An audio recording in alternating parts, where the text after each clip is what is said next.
Hello, everyone, and welcome back to the Erasmus Expeditions. We are here with an expedition. No, Erasmus Expeditions presents of Session 2 of The Curse of Vladeska Drakov. I am not your humble GM this evening, which may surprise some of you. But instead, the lovely Baron will be taking the opportunity to run a game for us. Same warning I give on the beginning of all of my games, and that is if foul language and mature subject matter are a problem for you, then Baron's going to break your heart. You've been warned. And with that, Baron, would you please break our hearts? I would love to. Thank you, Jeremy. As always, it is an absolute privilege to work with you, as well as my friends here, to put together these games.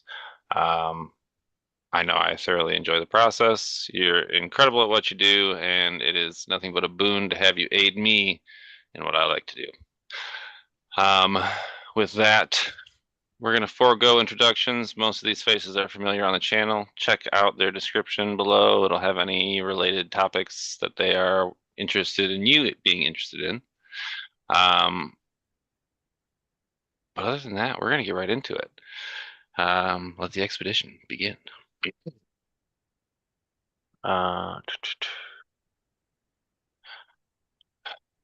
Testament of Father Mathaus of the Branded Chapel. I have buried more souls than I have baptized.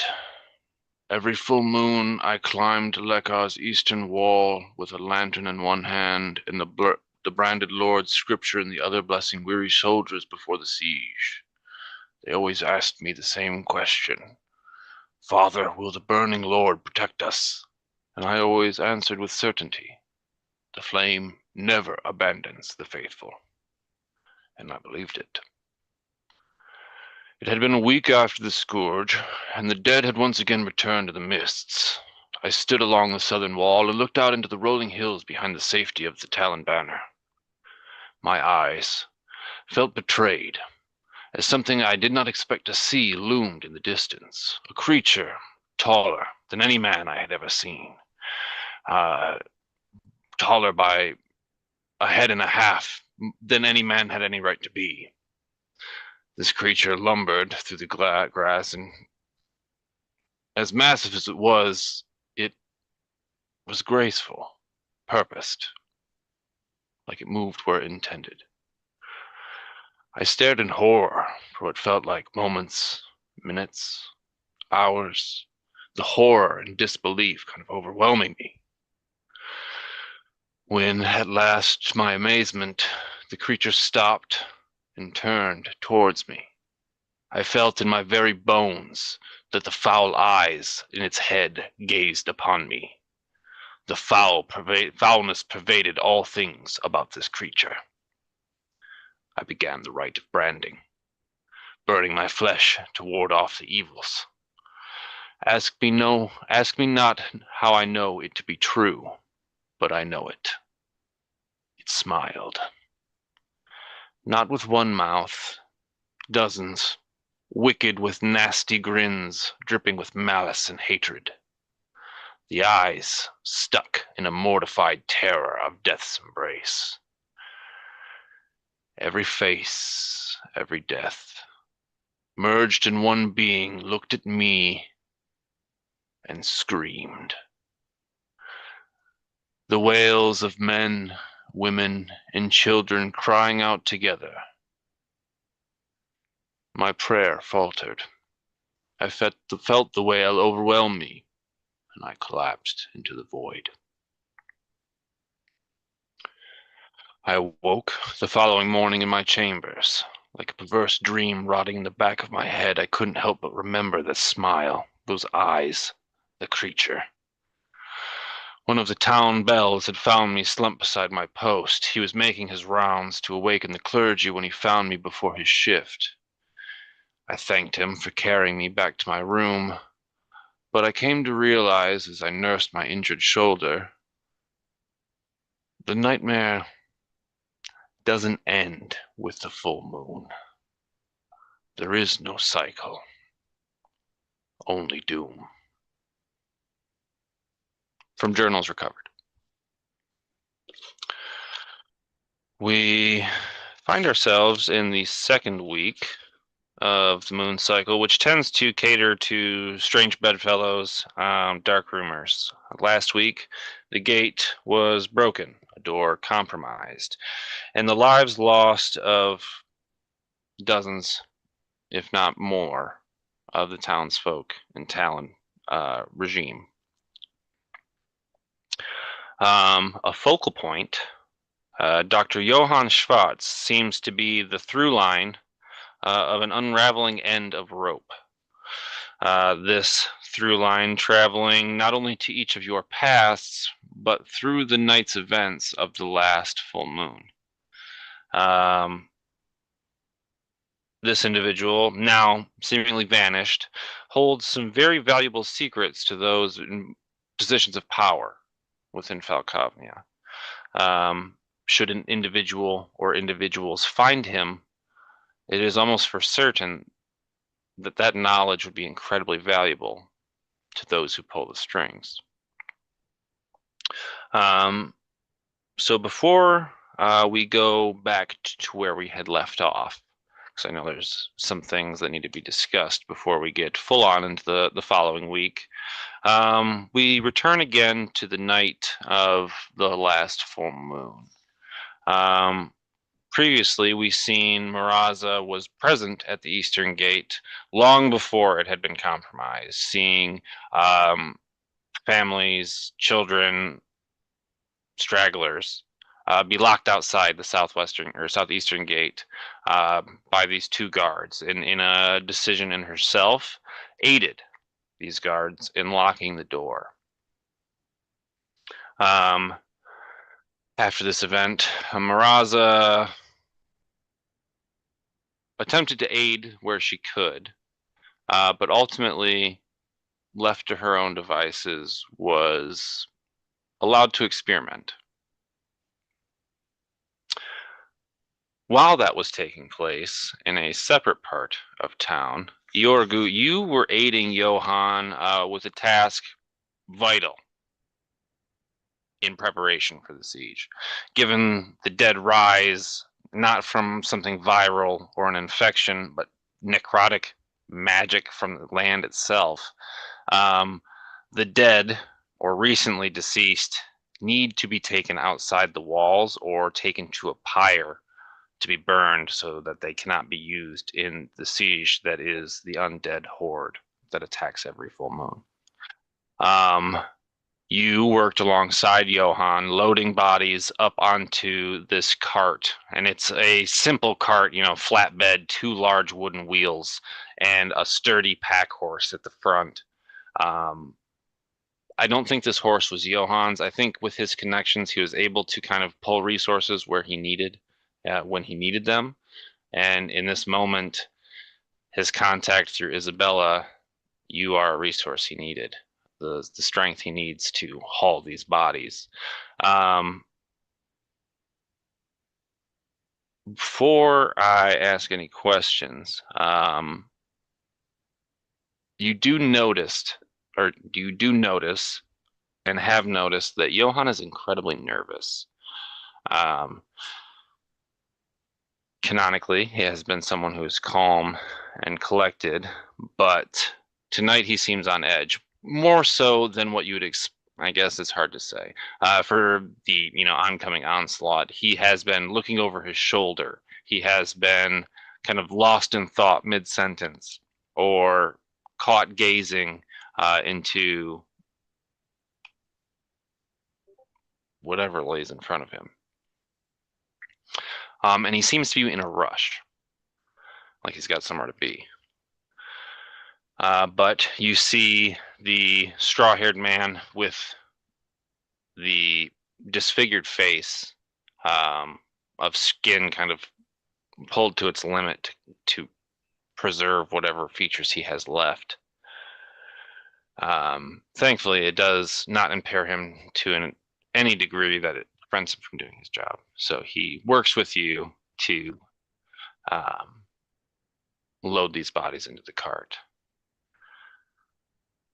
Yorgu, I just want to thank you. It is tiring work, loading these bodies by myself.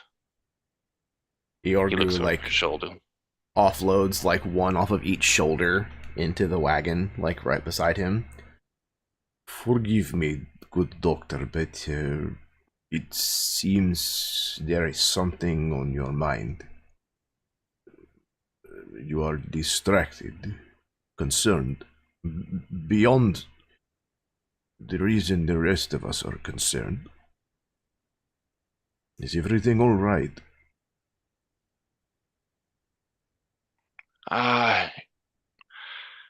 Little worried is all. Yes, I think we are all a little worried.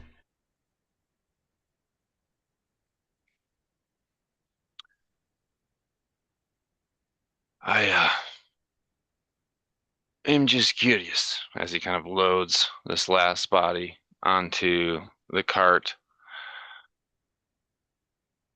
Has Isabella spoken of me recently?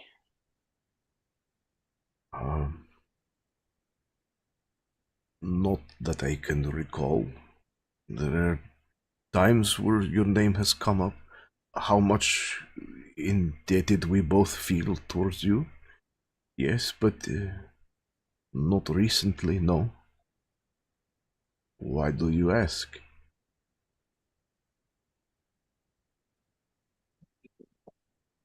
He looks over his shoulder again. Forget I mentioned it, actually. Yorker kind of like follows where his I gaze don't was, just kind of nervously. roll a perception. Oh, I'm sure that's great. That's not bad. A 16.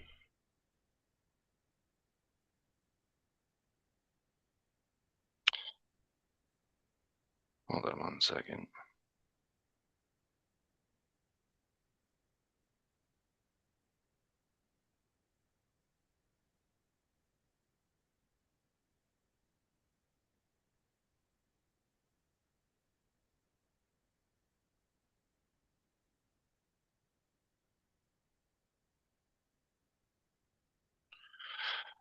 With a 16,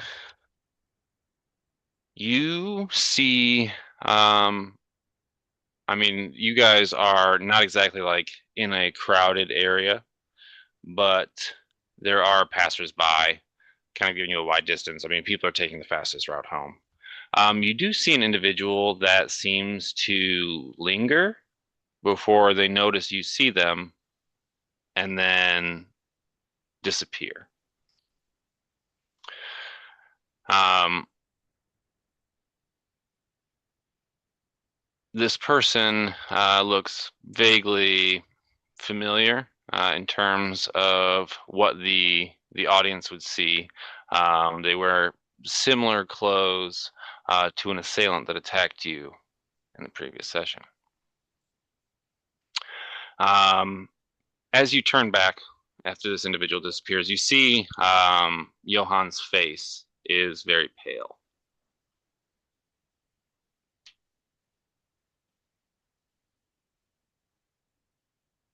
Is someone following you?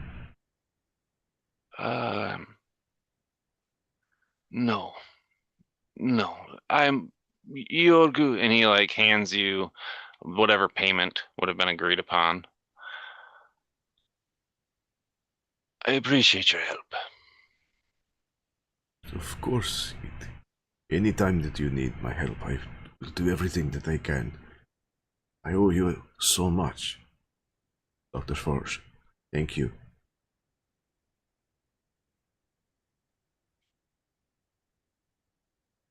If you have troubles, and he kind of like looks in the direction where he spotted this individual, please do find me.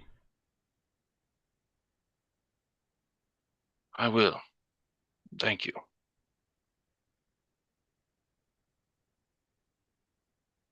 He'll take the payment and kind of reluctantly part ways with The good doctor.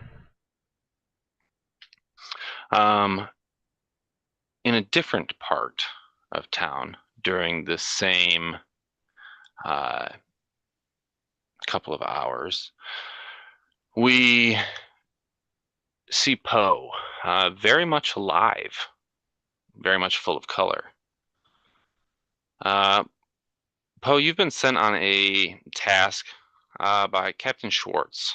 Um, can you kind of relay a little bit of the details of your task as you've been given them? Or Captain Schmidt. I did the exact same thing we did last session. Captain Schmidt. As the horde was starting to approach, and it was becoming more and more dangerous to be out on the outside of the wall, he found it necessary to send me and one other person out to scout, even though that we could see the oncoming horde from the high locations of the city. We could see where they were coming. He thought it necessary to send us out,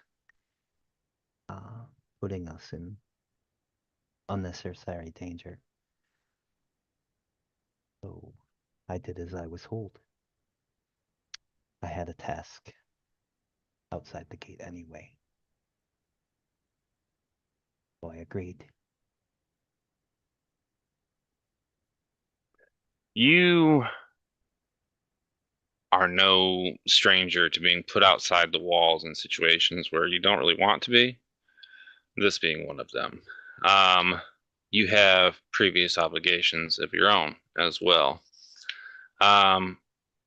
Where do you derail from this plan to pursue your own objectives?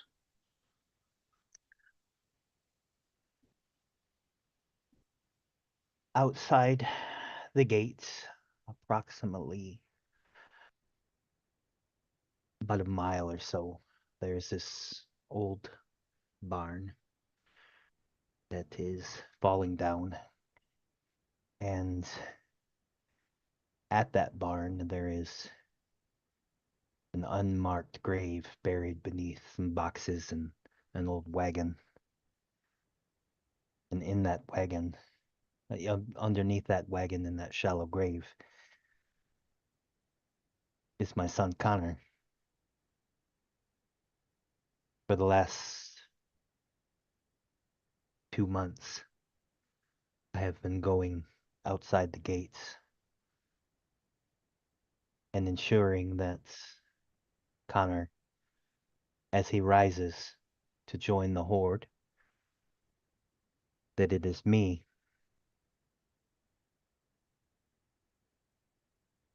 who snuffs his life again and buries him and hides him again, so that I can figure out a way, if I can, with the doctor's help, to get him be part of the plague woken, so that I can have my son back that was taken from me. You arrive at this single purpose. You arrive at this barn, things appearing as they normally would. Roll a d10, evens, the grave is undisturbed, odds, the grave is opened and the body is gone. Come on. Hold on, my dice ain't opening. All right, hold on. The little dice thing down there's not opening. Just a sec.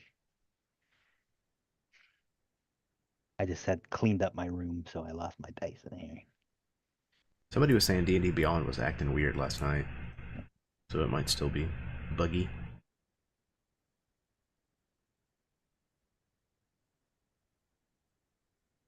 Oh, I got a 1.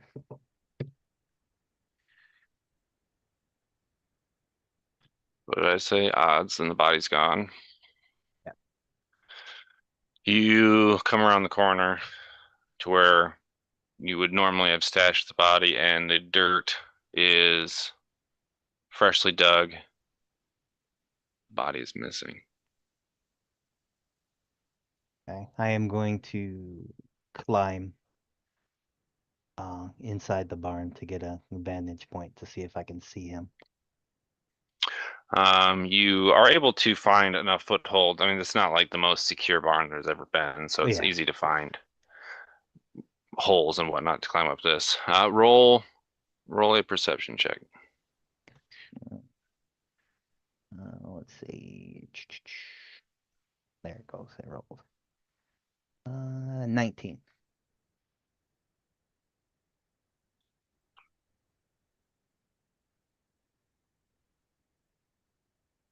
You look around.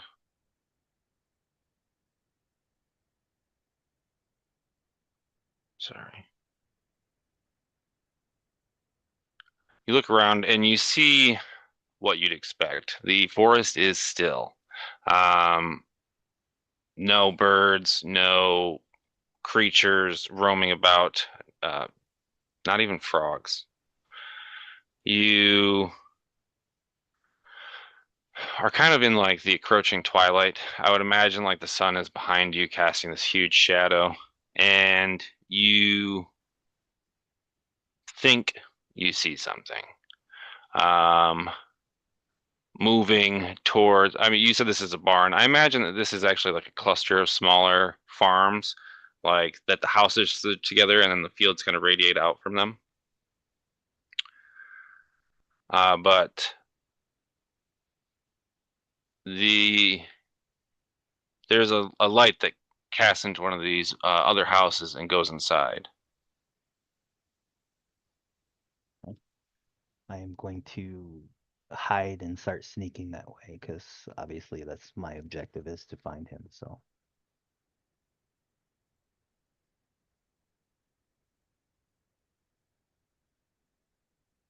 You move that way,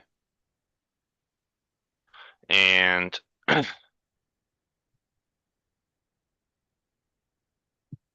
there is kind of the standard spread here. It's a farmhouse that was abandoned in haste a couple of hours ago. The people that lived here in their close proximity, they stayed as long as they could. You actually notice that in the barn, you can hear kind of like the shuffling of some of the farm animals, probably some cows or goats or pigs, but you definitely hear like the slight cooing of chickens in a coop not far from here. And you approach the door, which kind of like ominously swings unlatched. Do you go inside? yeah, I'm going to definitely hear in being as quiet as I can because not knowing, I'm hoping it's just one, but I'm being cautious because I know the horde is near. So Roll a cautiously. stealth check. I will roll. There it is. 23. I mean, you've cased this area extensively over the last couple of months, given the process that you go through to do this. You peer in the window around the corner from the door, and it's kind of the same thing. There's still like dishes kind of set out from a meal, not quite cleaned up, but you can tell that a lot of these things have kind of been put away neatly. At the far end of the room, there is a hatch that would lead to like a cellar that is open. And as you peer in, someone is descending. Do they look familiar? Um, roll a D100. If it's a 40 or below, the answer is yes.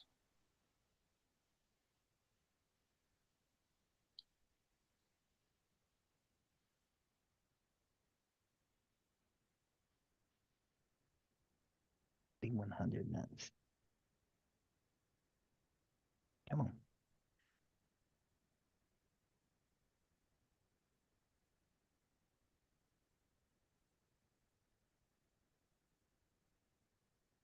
$91.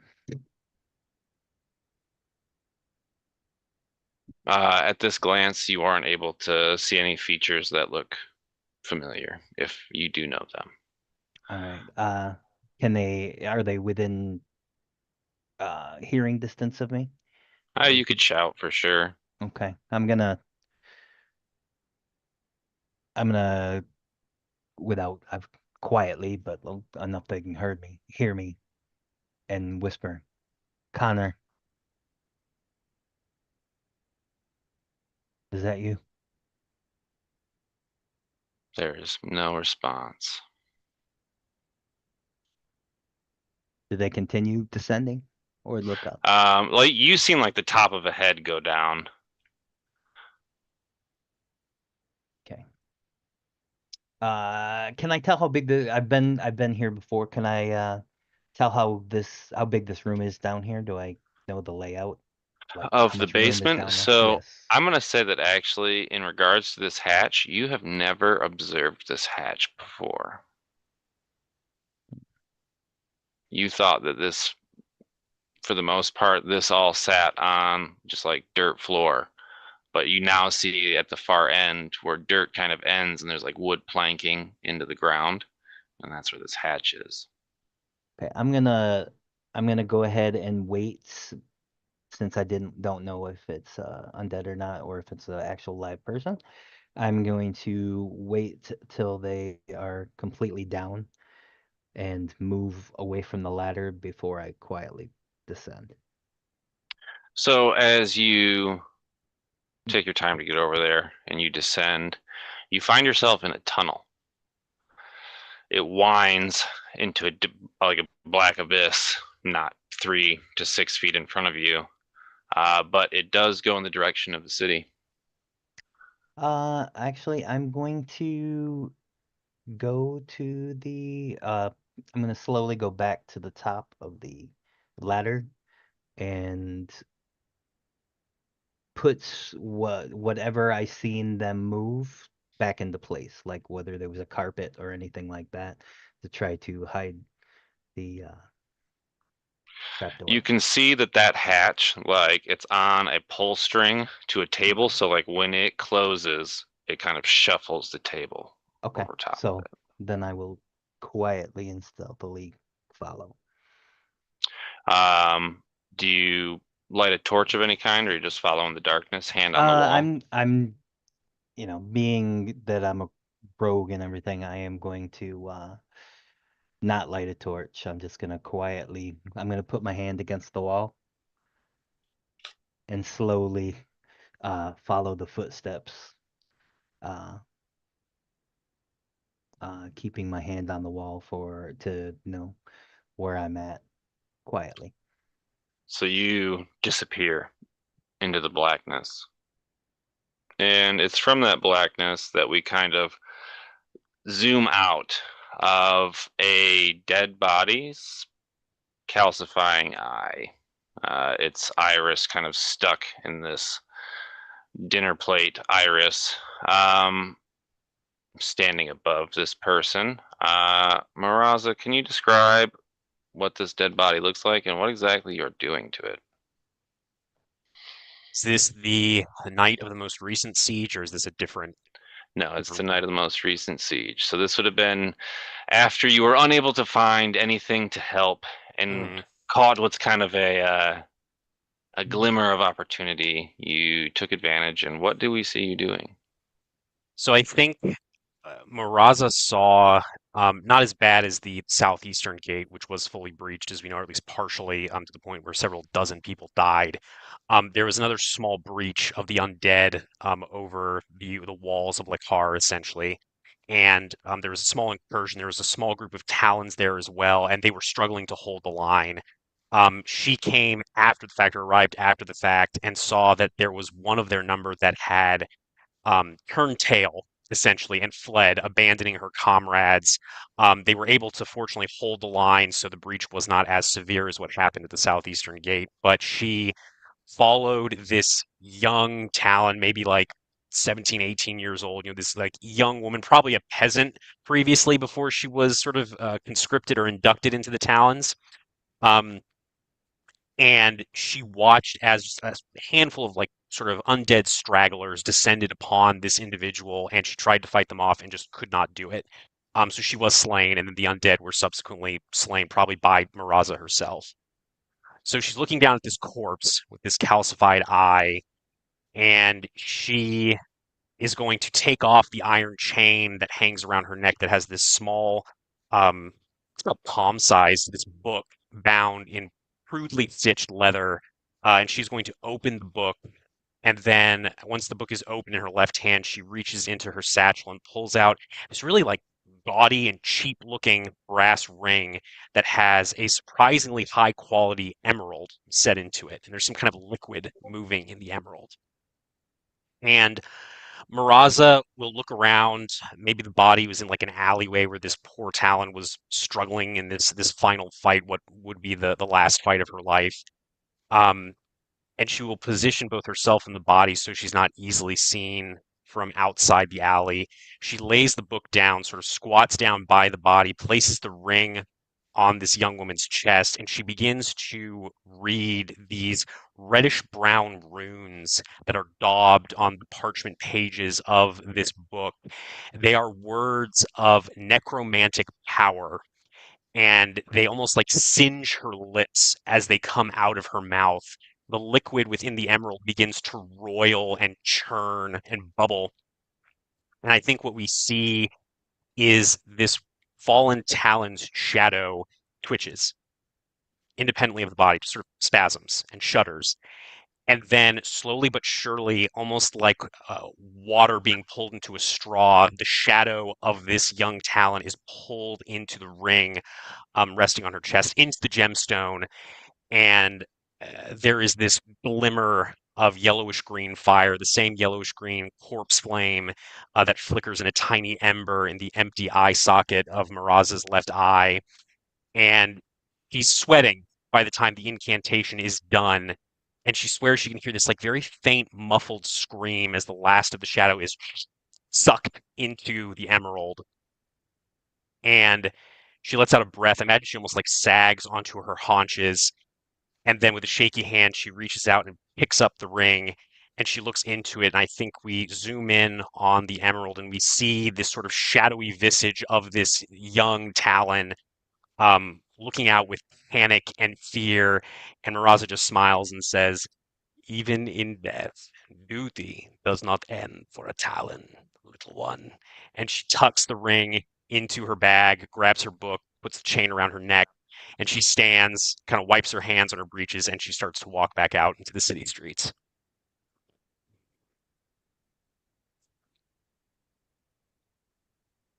You close the door behind you. And I think that's where we pick back up for this week. Poe and Maraza, in the intermittent time between where we begin and the end of the last session, I believe there is something that needed to be discussed or words exchanged. Yes. So I think before this, I'm not sure what Poe would be up to, but sort of in the days following the tragic death of Talon Trevor Gannon after his horrible mutation, Maraza disappears. I think she just sort of vanishes for several days. Um, During this time, she withdraws to a place where she spent a period of time recovering following her year of torture and torment in the dungeons beneath Lakar. She goes into the sewers under the city, and she spends this time writing a letter. And in this letter, she details everything that she has observed, everything that she suspects, everything that she has learned about what Poe Whisper Romanov has become in the wake of this most recent siege.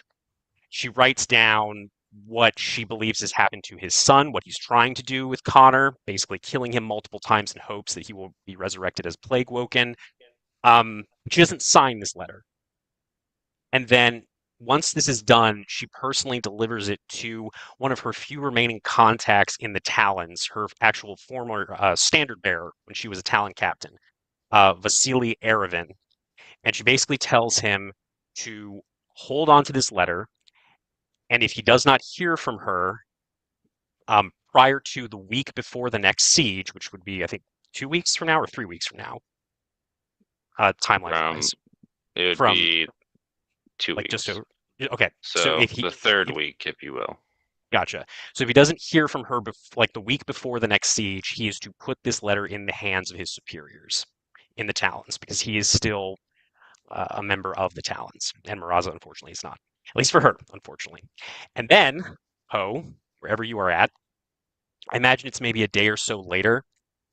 You will hear maybe a pecking at the window of whatever room you're in, and you see a very familiar crow with this sort of milky white right eye sort of tapping with its beak on your door, and you recognize Miraza's familiar carrion, this undead crow, sort of trying to get your attention.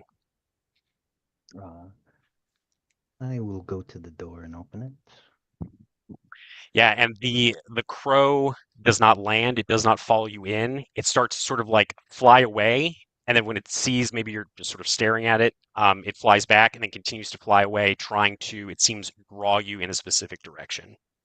I will head in the direction, but I'm not going to follow it completely. I'm going to stop at a location that there is others around, because after what I've seen, I'm not really keen to be alone with you. So I'm Um, going to find a mm, semi-public place and like patio and take a seat yeah, I and think wait. the crow tries to draw you away, but seeing that you're seated and waiting, eventually it leaves. I think a little while later, you see this familiar sort of robed and hooded figure approaching you um, with a swift stride. And Maraza sits down next to you, pulls back the hood, revealing the scarred face, the missing eye, this kind of short jaw length, black hair. And she says, You seem to be having difficulty following instructions, but I suppose, and she kind of looks around, I suppose this place is as good as any. How is Penelope? I haven't spoken to her. She has not summoned me, but I wanted to thank you for You your want to thank discretion, me? Hmm. as you have told me that you know of my son. And I I do. wanted to give my thanks, but I also need your help. Mm. Well, what a strange coincidence, because I need your help too. Ladies No, first, or no, I'm already speaking. I'll go ahead and finish my thought, if you don't Mhm. mind, of course. By all means. Now, I have something for you that's, I think that you would find valuable, for that I will give you for your discretion. Uh, and that's information. Oh, I believe that our last conversation was involving Captain Schmidt, if I recall. I am disinterested in Captain Schmidt. So you may have your interest piqued. Mm, I don't think so. You actually piqued my interest about another matter. Do you have anything Well, else? I do. Um, Hmm. what I do know is I do know of what befell you from your station that you were in, Hmm. and I do know that the good captain hastened that, because I was there Now, when you were out looking for the traitor, I was in Captain Schmidt's employ, and on several times he was giving orders that he disregarded and delayed intentionally.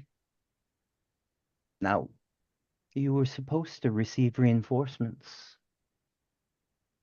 He did not send them.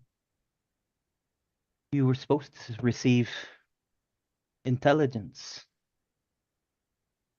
And I watched the archers kill the men that he sent to tell you. You were completely set up.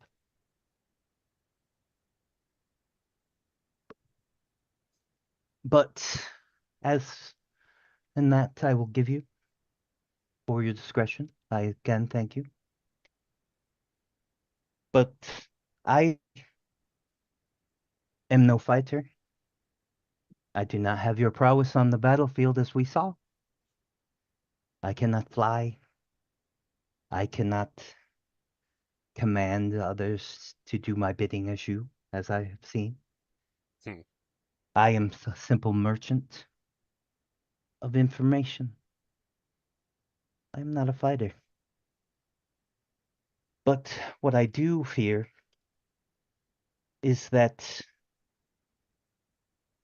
Captain Schmidt, should he continue to be in charge, I think that he's very cruel. And what I am afraid of is I don't have your steel will, excuse me, and that I'm afraid that perhaps I would break and provide information to him should I be tortured, such as you were. Now, I don't want to let him know that Esther was not only in the city, but that you and I, of course, as I was helping you, failed to capture her again. And I am afraid that I would not be able to withstand his persuasion if coerced. And so I ask for your help. Perhaps we should get rid of him so that my information is safe.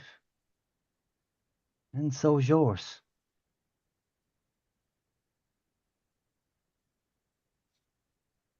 Whisper, you Because see that she's listening to what you're saying, but when you mention the torture, there is a shift. You see that this one eye goes cold, and she is looking at you with, I think you can feel, just because again, you are a merchant of information, a spy of sorts, a scout, you feel the prickling of danger. There is danger here. You feel this sort of boiling anger that is being restrained, probably by the fact that we are in a semi-public place. that's the And coincidence. she settles back into this chair and says, "You know, you are right. Captain Christoph Schmidt is a cruel man. I, for one, have never felt like wanton, aimless cruelty is especially effective. It's like drinking. You drink a little bit, you feel better. But you drink too much, you leave chaos and ruin in your wake.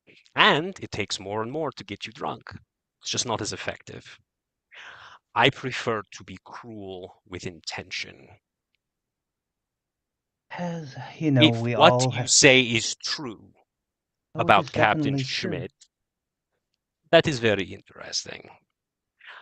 I am more interested in Lady Dusk.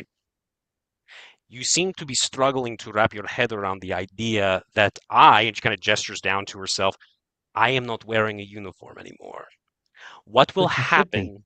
What will happen if a civilian is associated? I think she kind of lowers her voice, kind of leaning in, is associated with the death or ruin of a Talon captain. They aren't going to care that he's cruel and incompetent.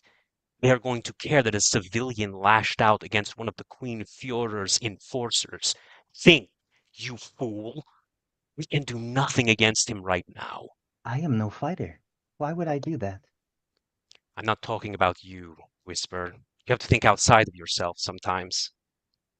Ah, yes, I agree. But, as I say, I'm not a fighter. And I fear that I would not be able to stand up to him as you have done, and that scares me. But someone as powerful, cunning as you, having my back, it eases my fears, if you will. Seems what we have here then is a problem of priority. So allow me to I am at your service. rearrange What can your I do for you? priority. I want Lady Dusk. I want the one that is responsible for this. And she points to the empty eye socket where her left eye used to be and holds up her hand. And this, the two missing fingers on her left hand. I want her. And I cannot help but feel, Whisper, that are you cooperating with her? When you With and who? I, I'm as you sorry. said, with With who? Lady Dusk, with the I Iron Hood, I only know rumors of her. mm, She's not in the city. I deal in the city. I don't believe you. When you and Well, I went to investigate the Eastern Gate, you mentioned the civilians that hmm, I ensured did not enter Lekar because I did not want to risk the city. I helped the Talons close the gate. You said she wouldn't have liked that. And I think as a reasonable person, asked, who is she? And you said, we both know who I'm talking about. of course. Who else do you and I know? Who else has an opinion that I would give a shit about? Except for my sister. Except for an enemy of the regime. The You are Crimson not General. half as clever as you think, The Whisper. Crimson The General. Crimson General? Did she? Why would she not like me closing the gates or helping in the closure of the gates to her city, the most well-defended bastion of mankind in the region? You, Come now, Whisper. You're you, unraveling a little bit. I'm seeing you, fraying.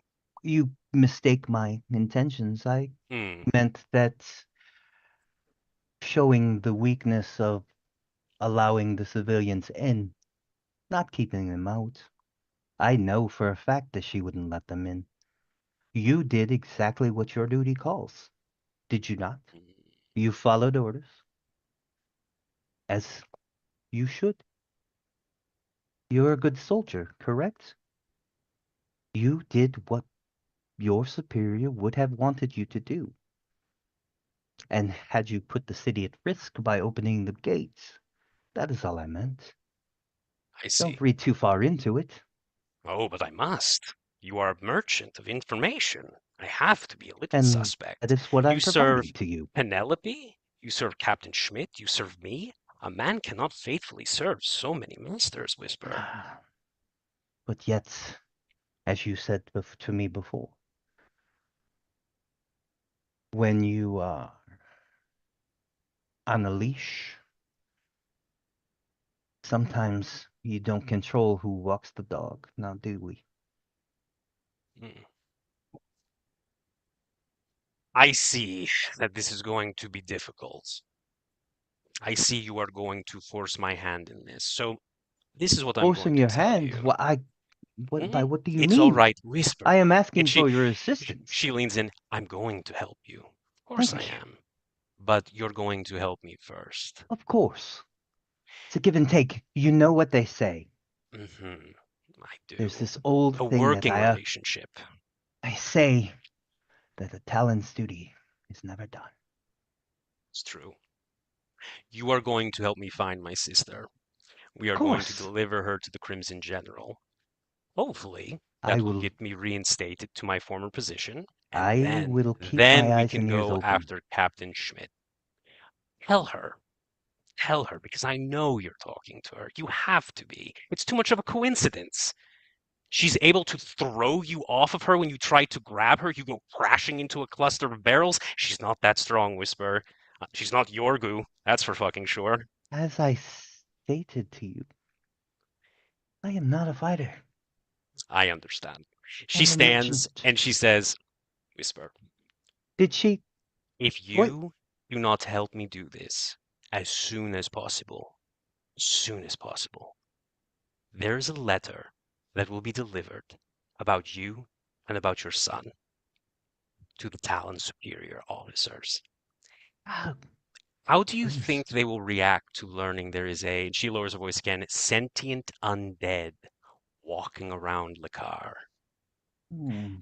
They will probably, at the very least, they'll drive you out of the city. And maybe No. that's fine. You'll escape, you'll be free with your boy, it'll be wonderful. Right up And until you realize you have nowhere to hide when the horde comes. no, please don't take offense to this, as I mean Mm, none. hmm But you've only got one eye left. What do you think they will think of your second failure? I don't think they'll care. You're not Talon any I longer. think we may share a pike. Hmm. I wouldn't be so sure. And But you're wrong. And you working see together. you see the familiar land on her shoulder and it looks at you. I have more than one eye. And she's gonna turn, she's gonna walk away.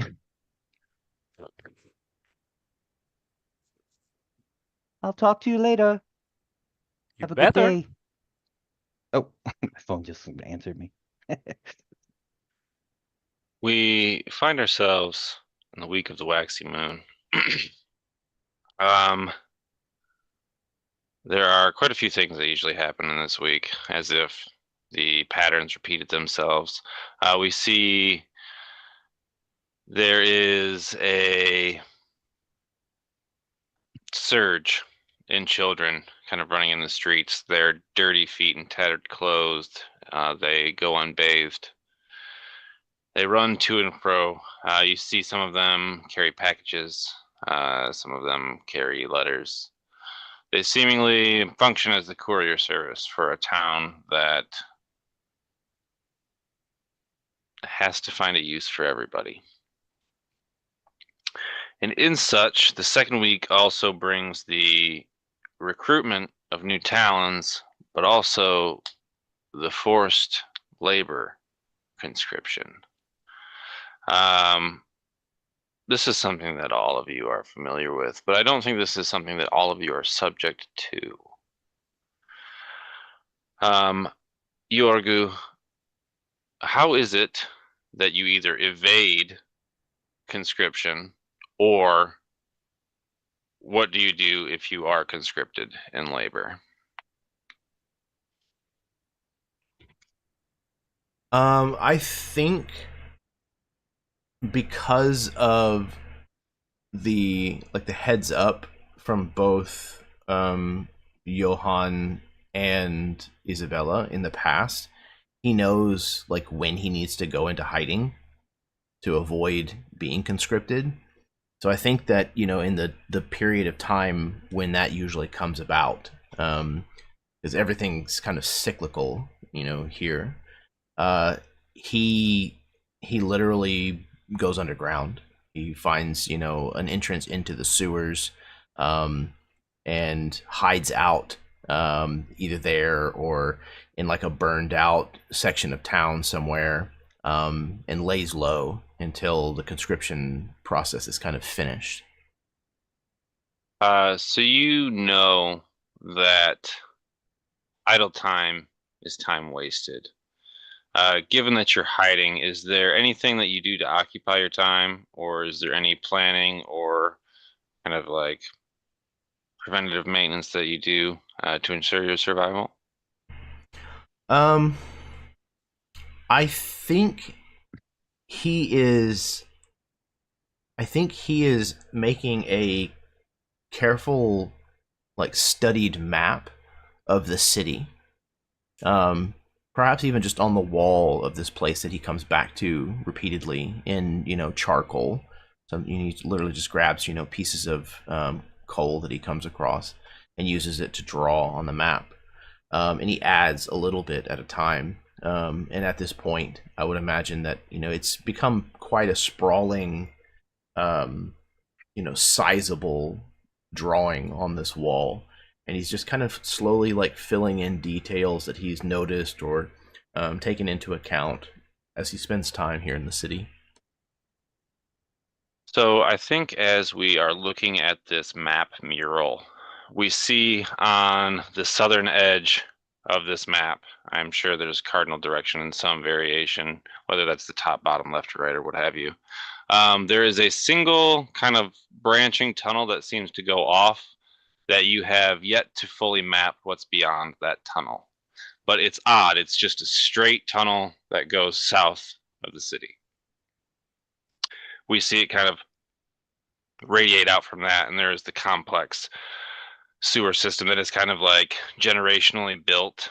Like there's the old sewer, which is ultimately the best construction out of them all that's lasting the test of times. And you can see kind of like the degeneration of science until you get to portions of the sewer in like the harbor ward where like the surges of undead have kind of destroyed a lot of the infrastructure. And so instead of solid like ground and footings for these buildings, a lot of them either collapsed in or have started eroding away into the harbor. And instead of being like rebuilt, they are being patched or covered or whatever can be stuffed into open spaces to prevent things from getting inside.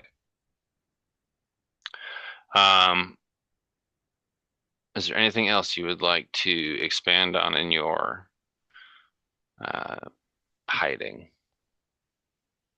I think at some point he is hunched over a piece of parchment that he has recovered from somewhere, and it's obvious that there was writing on it previously, and he has done his best to kind of like scrub most of that ink away, and is actually writing by like the light of a single like stub of a candle that's like barely illuminating this area. And he's hunched over like this flat space, and he's writing in this on this piece of paper, and it takes a second, but as we get closer we realize he's actually using his finger.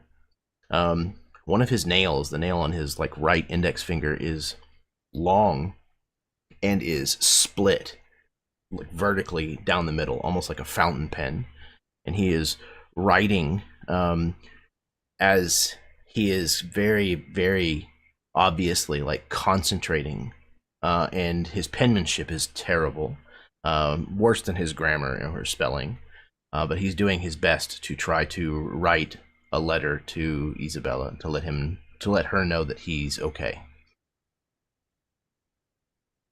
Roll a d4.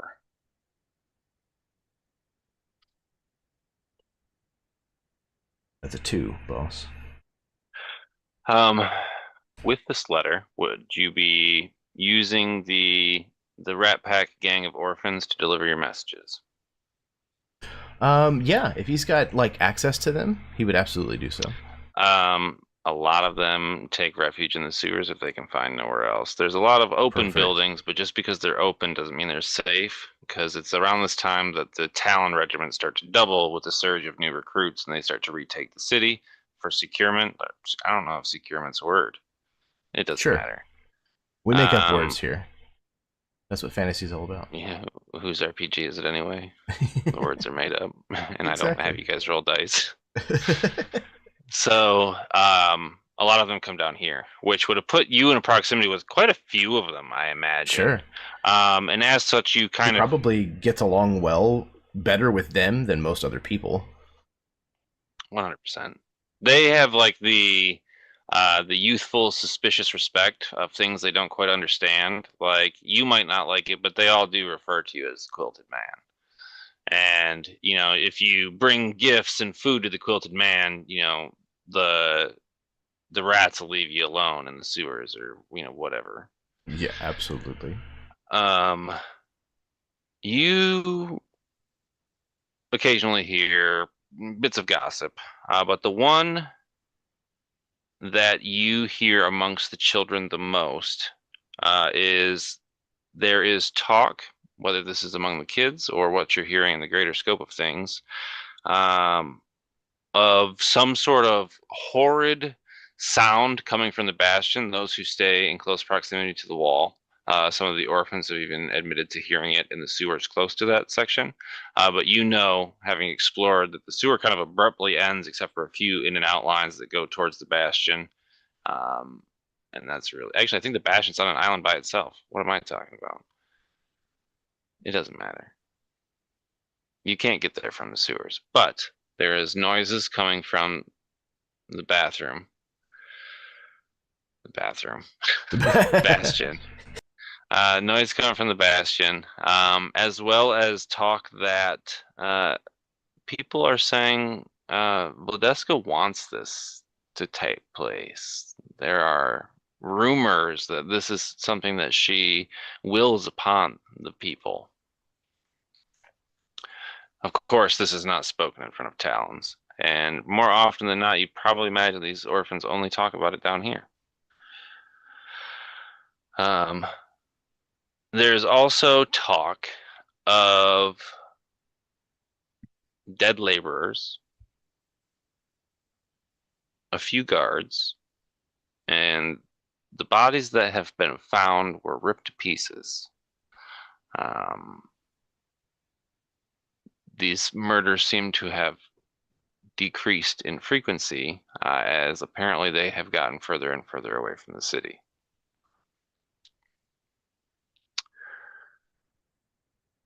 With that, Penelope, you are a person with things to do and places to be. Where would you have found your attention in the means of like helping those around you, acquiring resources that you would need to survive? Is there any place that you would have fortified as a safe haven for you and anyone that would be your companion?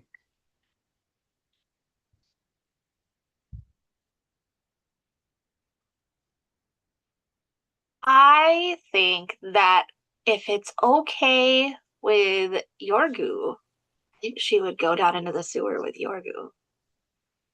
She wants to keep as low of a profile as she possibly can at this very moment. Yeah, and I think Yorgu has like tried to make this place like comfortable and presentable, but it's it's very much like not clean. It's there's literally like the mattress. Yeah, the mattress that he found somewhere has a big blood stain on it.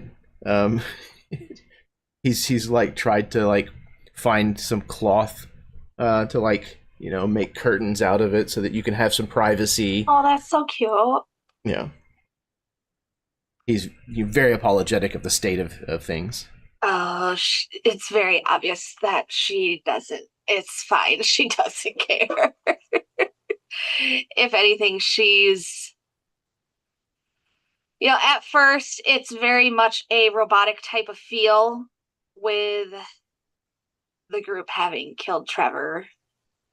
And then it's just this eerie calm.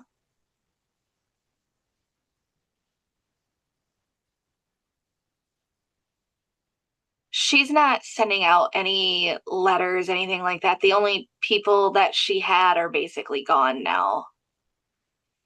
Because she's not going to go back to the Talons at this point. the man that became the monster that we had to kill, you knew him?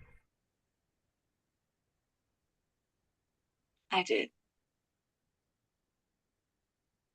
I am very sorry that things turned out the way that they did. Don't be. As long as I can get whoever did it, I'll be fine. Maybe Isabella could help us.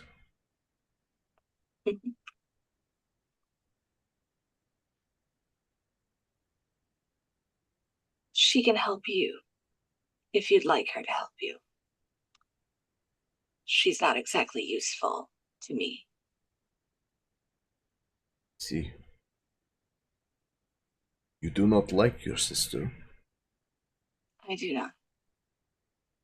May I ask as to why? It's complicated. But I'll say this. Her name isn't Isabella. He seems very confused by this, which is not a difficult thing to confuse Yorgu. But he decides better than to ask more information. It's obvious that it's a sore topic, and he's not going to push it. Maybe in your letters, you should ask her what her name is. And whose name she's been wearing for the last 15 or so years. I'm not sure how to ask such a question, but I will try. Just try your best. You seem very, very capable. I found some potatoes. I think they were mostly bad, but if we cut the bad parts off, I think we can have a nice dinner. She nods, and she'll actually approach you and offer a hand to take a potato. Yeah, he absolutely hands you, a potato that's got, some questionable sections to it. Oh yeah, Yeah, well, maybe a worm or two crawling in and out of it. totally fine. And she's gonna work on, getting all the ooky parts off and getting ready to make some sort of dinner. It's just potatoes. It's just It's just potatoes. Hey, listen, I'm a meat and potatoes kind of lady. No, there's no meat. It's just potatoes. Listen, yeah, Falkovian girl dinner, just potatoes. Just potatoes. Roll a d4 for rumor. A rumor? Yes. Let's see. I got a 3. With a 3, you have heard, and this would be from the orphans. Mm-hmm. You have heard that they have assigned specific talons for the search of Johann, this missing doctor who is wanted for impalement for treason against the Queen Fuhrer. There is a lot of weird kind of conflicting information about this. Impression-wise, it seems like this is very important to them because, like, the kind of like stressing the nature of if you see something, say something kind of thing, is rampant. But there isn't like a reward for doing this. They're not saying what he's done outside of treason or like what exactly took place. There's a lot of secrecy in why he is being looked for or what he did. With that, there is some rumor it would have to be something to do with the gates, as most people that were found and taken for impalement the morning after were deserting from the wall. And when you desert from the wall, it's not like you can get very far because you literally have your captains behind you. It is peasantry that tried to attack a talon or usurp a situation. And then, like, finally, those who like committed crime while this was all taking place. So the obvious thing that this could be would be that Johann's involvement had something to do with the gate breach. The last bit that you've learned about Johann through this rumor is that the Talons have 100% sacked his house, but it is more or less sat empty, which means his wife and 2 children are also missing. But you know where his house is and could visit it if you wanted to. Cool.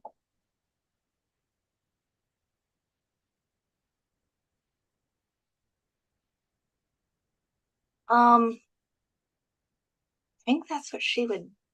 I think that's what she would do, or at the very least, she would say something to Yorgu, and just say,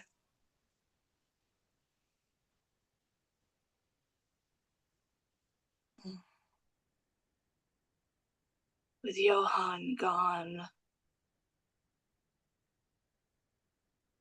whispers of his wife and child gone as well. Maybe we could go to his home and see what we can find." I know where he lives. It is not difficult to sneak in and out. Mm-hmm. I also know where he lives. Good. Maybe once things quiet down a little, maybe we should go. I say we go during the night. It's a little bit easier to hide in the shadows. This is a good idea, yes.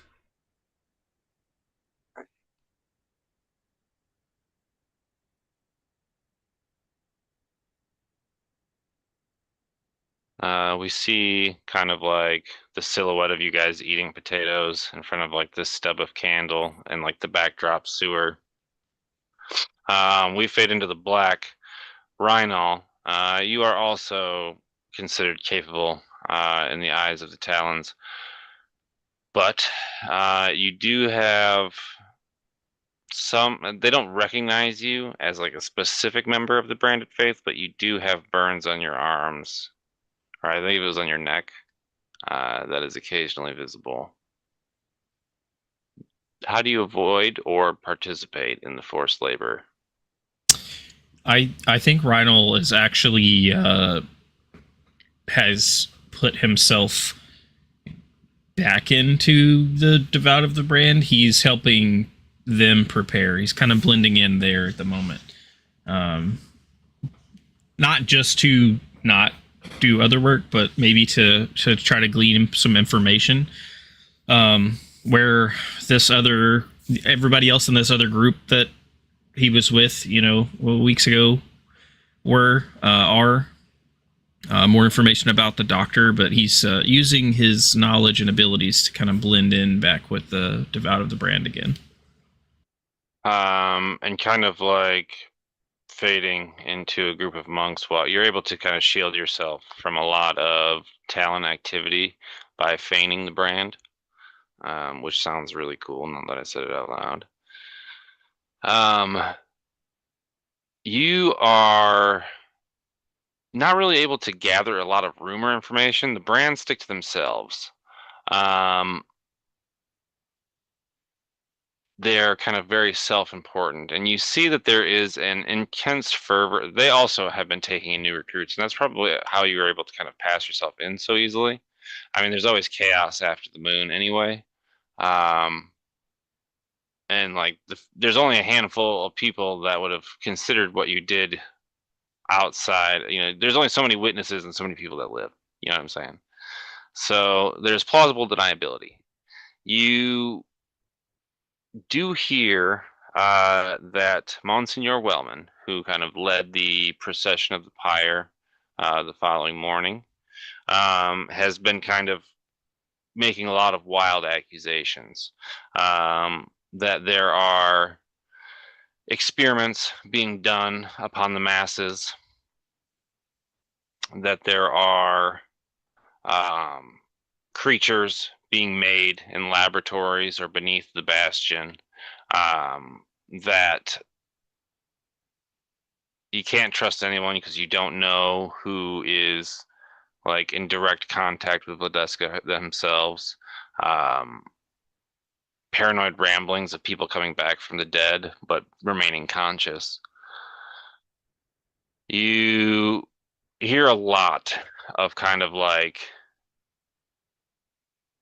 I don't know how to, like, a lot of the lower clergy are kind of like entertaining the Monsignor, but doing so to kind of mask him from the public, so that his ravings aren't taken into like a public light.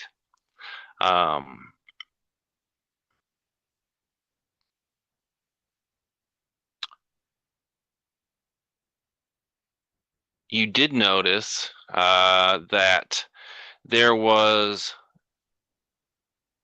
as situations occur and what have you, occasionally bodies are brought to the pyre to be burned. On the head, most people don't bury their dead. There was a handful of talons, as well as probably a dozen laborers that were brought in, seemingly mauled by an animal of some kind. They were just kind of ripped to pieces. The quantity would lead someone to believe that this animal was very upset, or there was more than one. Can you give me a nature check?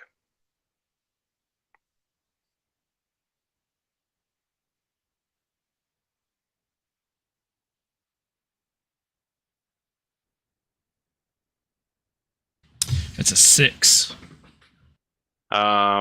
It's less knowledge and more memory, as you kind of trace the scars of your own flesh and remnants of your fight with something that produced wounds similar to this. Wounds that are very vivid in your mind, regardless of what shape or mutilated corpse they find themselves on. While you are here, there is a patron who seems to be making large donations as well. It is hard to say what their cause is, but you've seen that take place with the brand as well. Is there anything that you're doing to specifically to help the brand in preparation for the week? Is there anything that is kind of like radiating with reasons why you left in the first place, or anything that reminds you of that? I mean, you're back. What caused you to leave? What brings up memories of that?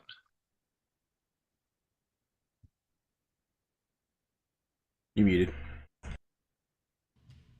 I think Rhinal is doing just barely enough to be above suspicion. He's not trying to help the brand. He's just doing enough to kind of blend in. And I think the thing that kind of triggers why he left and start to trigger those memories is seeing these bodies taken to the pyre and seeing these bodies burn. Whether it may not be in mass as it is after the siege happens, just a few here and there or whatever. But every time he sees one carted off, he's thinking about Penelope and when he pulled her off the cart and took her to the doctor, which then brings his mind right back around to the doctor and wondering where he's at. I think that at this point, especially having been this long, I think he's starting to wonder if Penelope's condition can be sustained without seeing the doctor. I don't know that he knows exactly what's going on, and I think he's starting to wonder if she needs to see this doctor in order to continue to live. While you're pretending, someone you know would recognize you approaches you. We see Father Gregory. My boy, what a surprise I have been. What surprise I have had that you have been here.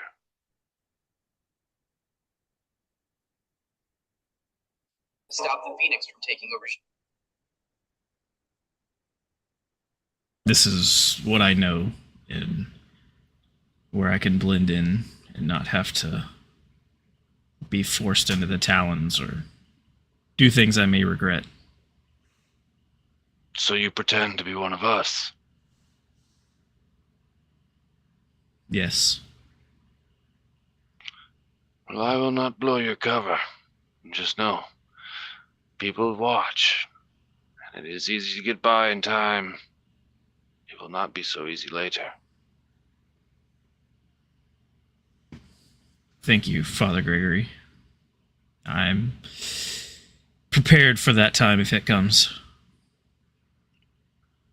Do you still carry that large sword? A garish thing. When I don't have to be here doing this, and he kind of looks disgustedly at whatever he's helping with currently. Sweeping ash.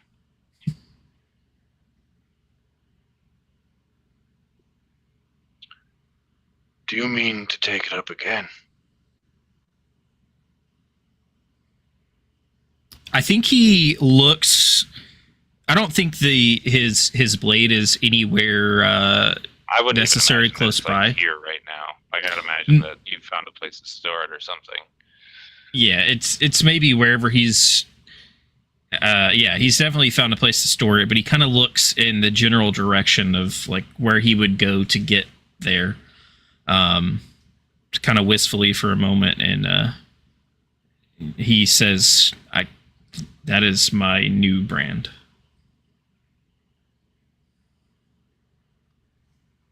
Well, the Burning Lord finds his way to speak through us all.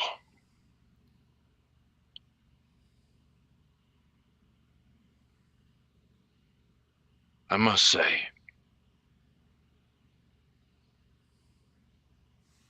you mustn't. I shouldn't say mustn't. You're not asking for advice, but I'm giving it. You will get yourself killed, and you cannot stop them. Their only salvation is through the cleansing fires of the Burning Lord. You know that. Those who are burned on the pyres do not come back to haunt us. Your new brand, as you say, might bring you some comfort now. But that does not kill them. They cannot be killed. And what of the ones that come back not as the Horde? What are the ones that come back as a piece of themselves, that have a piece of themselves left inside of them? I've heard those rumors.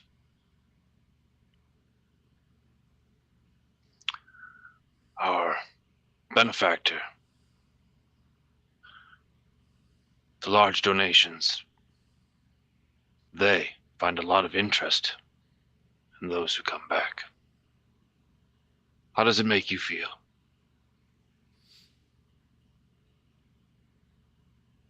I question the burning of the bodies because of it.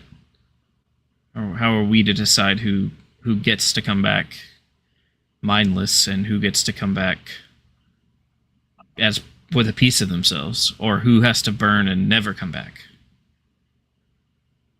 We must make decisions every day, even when the moon isn't full. Sometimes the sacrifice of the few ensures the survival of the many. In my experience, many more come back as brainless servants of death than have ever come back and retained a piece of themselves. What if that could be changed? Do you have evidence of this? No. Just my own ponderings as I cut down the hordes of these undead.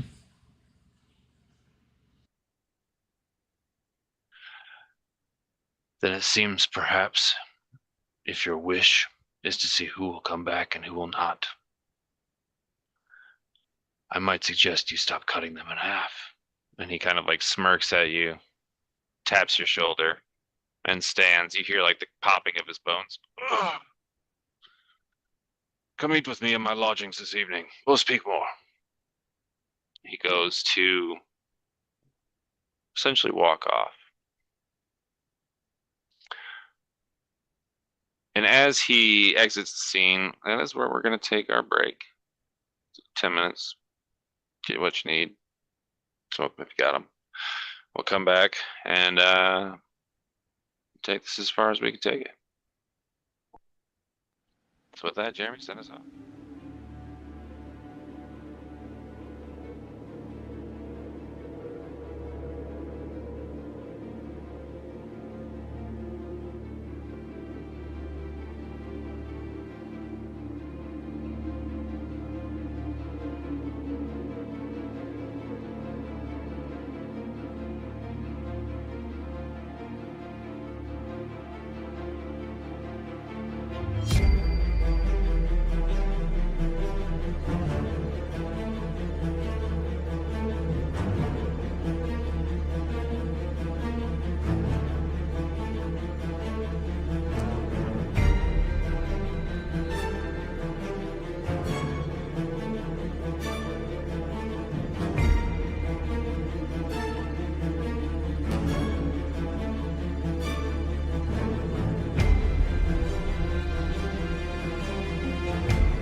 Hello, everyone. Welcome back from the break. The Blake. The break. Back from Blake. Welcome back to the place where we say words, allegedly, with our mouths. Speaking of mouths, Baron. No. No. All right, so we find ourselves in various places of Blekar, but I think there was something that needed to be said, Poe. Yeah. So after his conversation with Maraza and the events over the past few days, where he saw her underneath the house prior to the attack, and as well as after, when they talked that he was being threatened, he is definitely on high alert. And knowing those things and the combination of those things, I believe that he would have had Maraza being watched, because he was at risk because of the him knowing about Connor. So on the way back to meet Penelope, he is going to stop by one of his contacts, and he's going to hand him a letter. And he's going to say that there's a letter out there. I just need this switched. Put this letter in place of the other. And in that letter, it explains everything about Maraza and his failure to capture Esther a second time. So I put that into play with one of my contacts. Okay. Please. Sure. With that, is there anything that you would have done to avoid forced conscription? You would be recognized by Talons to some degree. Mm-hmm. Probably not by everybody. What do you do to stay off the radar if you choose to? I believe that it is going to be a can't find me as well. I'm basically in hiding to keep away, and basically also giving tidbits of information to different guards as bribes to have a better work detail. Perfect. Maraza, you have also had some time, given the conversation with Poe. Is there anything that you would have been up to in the last week to avoid conscription? You yourself probably wouldn't have been recruited, obviously. Yeah, I mean, But she's a disgraced former talent. I imagine they don't want anything to do with her, to be totally honest. She's like a walking warning of what happens when you fuck up, you know? Yeah, I mean, I think she would honestly probably be spending a lot of time in the sewers, funnily enough. Obviously not intruding on this wholesome moment with Yorgu and Penelope / Isabella. I think she'd be spending time with Bosco, with her teacher, learning more about necromancy, kind of talking about the spell that she perfected, the Traitor's Reward, where she pulled the shadow of that young Talon into that ring. I think that would probably be it. She might, if you will allow, she might go and speak with Penelope briefly, but that's up to you, or we can postpone that. I'm totally fine with that. But no, you that's can really talk about to it. Penelope. Yeah, absolutely good. Okay. Yeah, so I think Penelope, maybe it's been a couple of additional days at this point. I don't know if Miraz would really know where you live. I think she should just go to some place where is a place that Penelope could be found kind of out and about, typically. Typically out and about, she would probably be found, maybe She at was down in the sewers with Yorgu, maybe down there. She was down in the sewers, but I don't think she would really try to bring other people, especially somebody who's a former Talon, down to Yorgu's special area. Right. Special place. Special place. I honestly think you would probably find her at a blacksmithing forge. Like she's waiting for one, she's got a sickle. She's waiting for that to be sharpened. Nice. I like that. Yeah, so I think you kind of feel this individual sort of stop beside you. It doesn't say anything for a few moments. It's kind of watching maybe the sparks fly from the forge, and then you hear Miraz's voice say, "Is that sickle the one you are waiting on? It is a fine-looking weapon." It does what it needs to. She's silent for a moment, and you can definitely tell she's trying to like feel this out. And then she will kind of turn. Imagine her hood is up, and you just see kind of the flickering ember in the one eye as she says, are you all right? After what happened with Talon Gannon, it was gruesome, even by Falkovnia's standards, yes. I think what you see is even under her hood, she has her face kind of tilted towards you, and you see her jaw tighten at the mention of Trevor.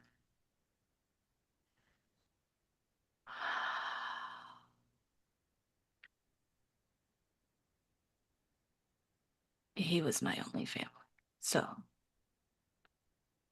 I am obviously crushed, but there's little I can do about it at the moment. Would you be interested in changing that?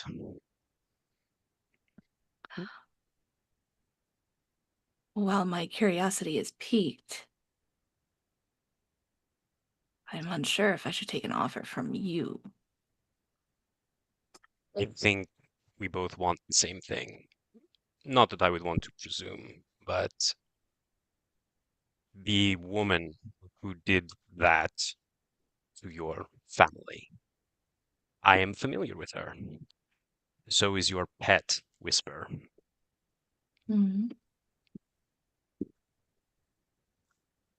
She is known as Lady Dusk, an Iron Hood. I'm sure you could tell by the attire. I am interested in punishing her for what happened at the square, among myriad other crimes against the regime. Is that something you might be interested in? I can't say that I wouldn't be interested in that. What is your plan? Well, as I said, I have a suspicion that Whisper serves many masters, and she is one of them. He also seems to be answering to Captain Christoph Schmidt. He claims he is answering to me, but a man can only serve so many masters. You know this, I know this, it is common sense.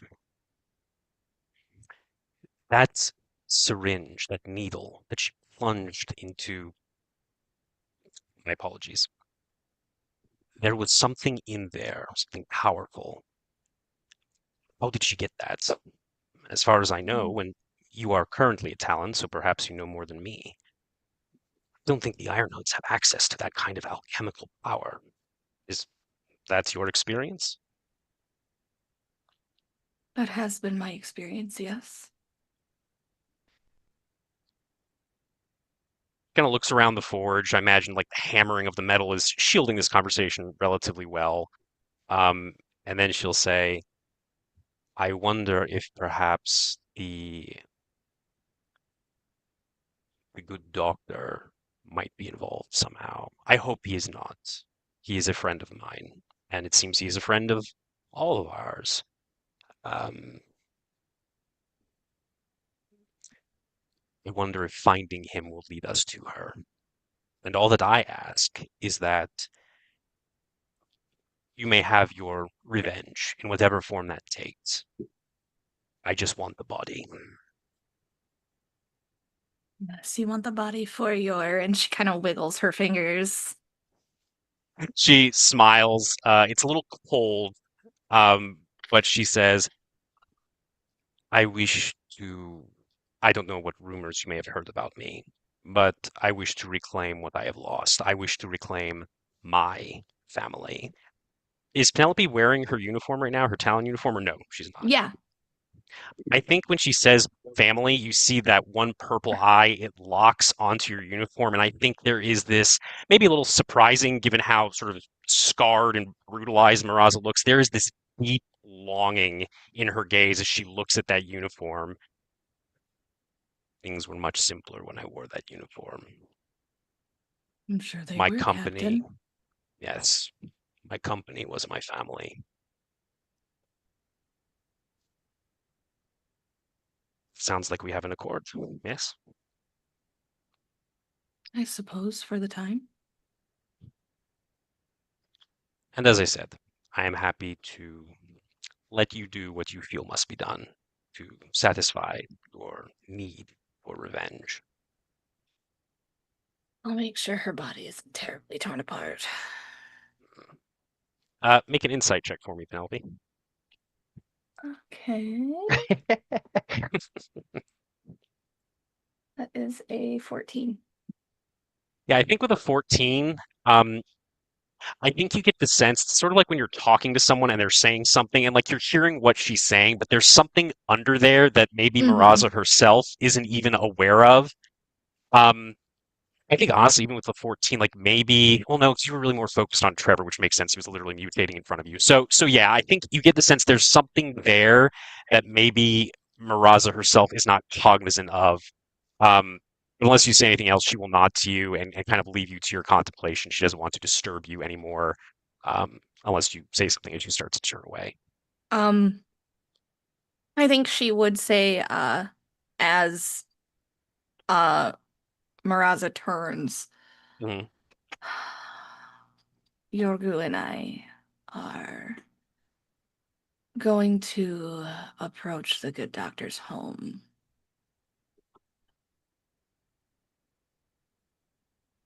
If you know where it is. Many eyes are better than two. Well, I only have one to lend, but I will certainly join you. If you, it just kind of turns halfway. If you don't mind my asking, what is your connection to him? Not the quilted man, the other individual. Mm. He was a family doctor. I've seen him all of my life.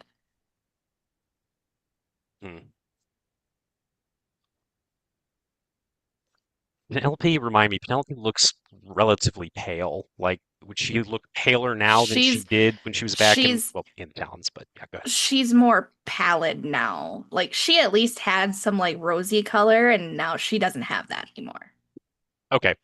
Yeah, I think you see that one purple eye kind of like scan you for a moment, Penelope, and then Miraza will nod and just say, "I will meet you at the house. And be cautious around Whisper. I don't know what his intentions are, but he says much to many people. I would not count your secrets safe." And she will turn and she'll walk away. And then she has 5 other conversations. I'm just kidding, Baron. That's it. Then we will move to the farmhouse with Penelope or Yorgu and Maraza.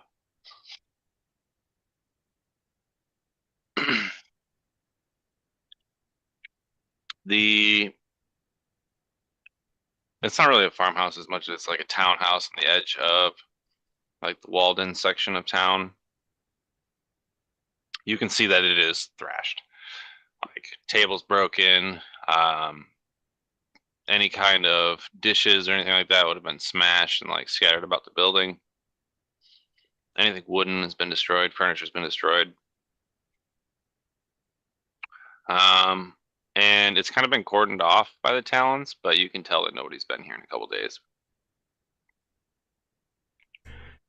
Does it look like it has been ransacked in search of something, or like destroyed in like a struggle?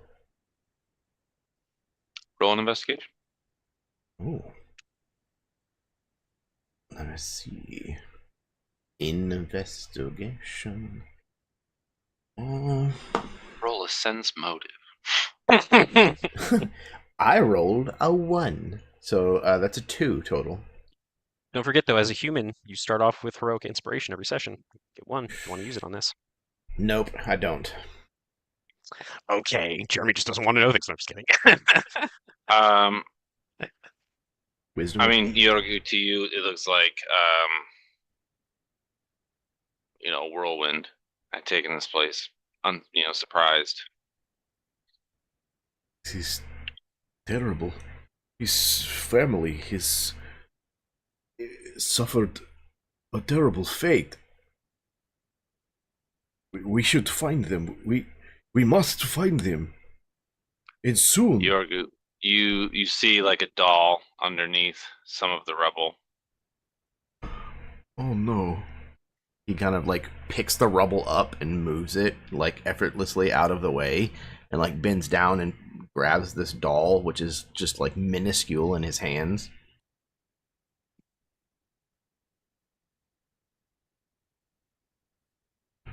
I had a company of talons as strong as that one. Marasa just kind of mutters under her breath as she's watching York just like be a one-man earth mover. um, I guess what she'll do, Baron, after kind of seeing this, she will take. It's going to take 10 minutes actually, so I think she'll find like a place. Well, you said there were talons around, right? Like No. actively there? Or, oh no, there's not. Okay, They okay. had just tossed kind place. of like set up a perimeter around this, like your caution tape. Mhm. But you can tell that nobody's been here in a couple days. Okay.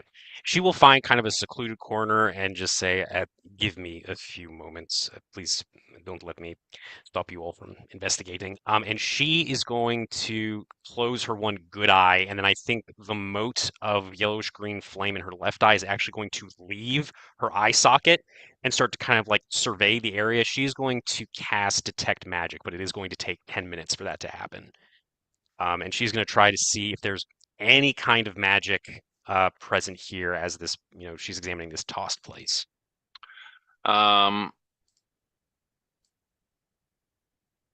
that's taking place, Penelope, are you looking for anything? I think Penelope is going to be looking for maybe any signs of, did his wife and child, were they able to escape and go somewhere? Maybe ideas of where he might have gone. Things like that. All right, let me get an investigation check. Please, dice, be nice to me. That's a 14. Very nice. With a 14, you can tell that this mess seems like a diversion. There are elements that are kind of like out of place, like things are destroyed, but like 2 teacups are set out and away from the rest of the dishes that are smashed over here, and they're on by the table and were smashed. So it's kind of like someone was meeting with someone here at some point. You can tell there is no blood, so nobody was killed. And it seems like the swarm of undead that would have passed through here at the breach of the gate largely avoided this building, meaning there was nobody alive or held out in here. So this would elude you to believe, and we're just going to extrapolate for the sense of the game, that this took place before the siege.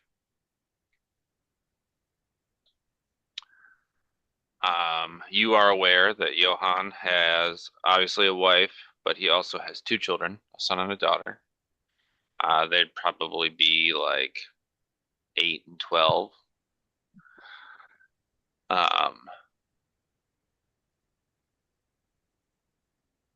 But they didn't take anything. The clothes are all still where they should be, roughly, given the destruction of the building. But like nothing essential was taken. There are still like valuables, kind of like in places where smashed furniture would have revealed them.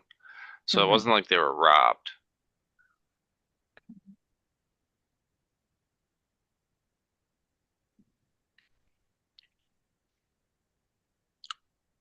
I think the first place she would go is she would go over to the table where these teacups are, or would have been. And are the teacups still intact? We'll say one is. Well, then she's gonna pick up that one and kind of examine it and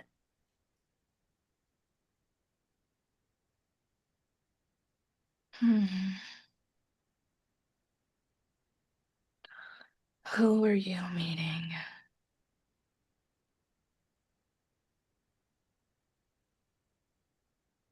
And while she says that out loud, I imagine that she kind of sends it out to the ether and our lovely Führer hears. You can never really tell if she's listening. You can only tell when she's commanding. Mm-hmm. Um, I just mean she's purposefully like, yeah, I understand completely. Maraza, you had casted Detect Magic. Sir. There is like a flare and like a wardrobe. Mm-hmm. You kind of feel around in the back, and there is a notch, and you can pull it to the side, revealing like a small extension of the house that's probably about 3 foot wide. But from the outside, you can't really tell that this room is smaller than it is outside, revealing like a small alchemy lab that is Ooh. untouched. Yeah, she would. Yeah, I mean, she'll draw the attention of both Yorgu and Penelope to this location. Come here, I found something. You are able to see that there are like Olympics and like burners and glassware, as well as vials of substances and powders. And they give off that familiar transmutation. Do any of the mixtures look like what was in Esther's syringe? There is like a flask that you can see like the remnants of liquid in the bottom, like it would have been taken and put it into smaller vessels. That is similar in appearance. Got it. Are there any documents, like any paperwork or anything like that? Roll me an investigation check. I shall. You know what? I'll do manual dice. D&D Beyond is apparently being wonky. That is a 6 plus a 7 for a 13. There are no documents.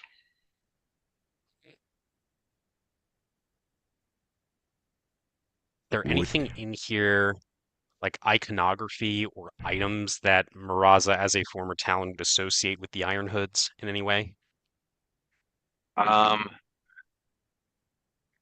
There is, with a 14, I would say that you're able to see 13. 13, Bear. 13. Sorry, I digress. I didn't know if the GC was exactly 14 or not. There is kind of like a Thieves Guild kind of sigil. It's like a diamond with a circle in the middle. That sticks out to you. That is not necessarily iconography that you're familiar with, but you know that secret societies tend to use cryptic language to send messages. Is it an actual like physical sigil, or is it like on like a piece of parchment or something? It's like, so like if we open this door and like very cramped around this, like the first thing you would see carved into this is like in the wood with a knife tip, this diamond, and then a circle carved into the center of it. Okay. She will actually open the book around her neck, and she's actually going to find like maybe like a crate of some kind to sit on. She pulls out this vial that has this like shimmer of magic to it. It's filled with some kind of crimson colored liquid, and she pops off the cap. She's going to take an ink pen, or a quill rather. She's going to dip it into this liquid, and she's actually going to sketch out this symbol into her book, into her grimoire, essentially, of necromantic spells, the diamond with the circle in it. And she'll look to the other two and just say, "Does that the symbol look familiar to either of you?" Maybe some kind of thieving guild symbol. I'm not sure. It doesn't look like the Rat Pack, I assume, but familiar to either of you? But why would the doctor have this symbol here? Could I roll for that? Sure. What do you want me to roll? Let's do investigation.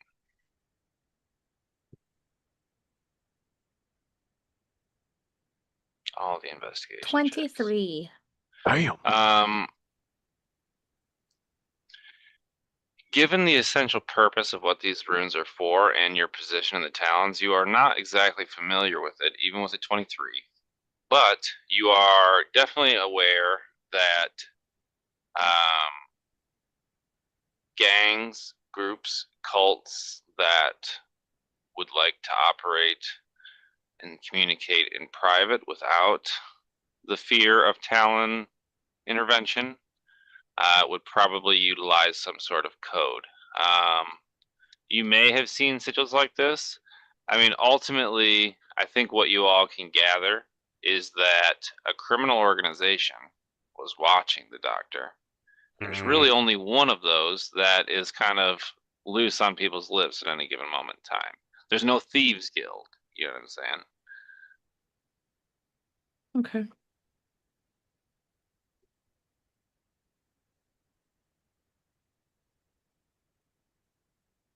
I think to answer your question, big man, I think Dr. Schwartz was supplying someone maybe, or someone was watching him.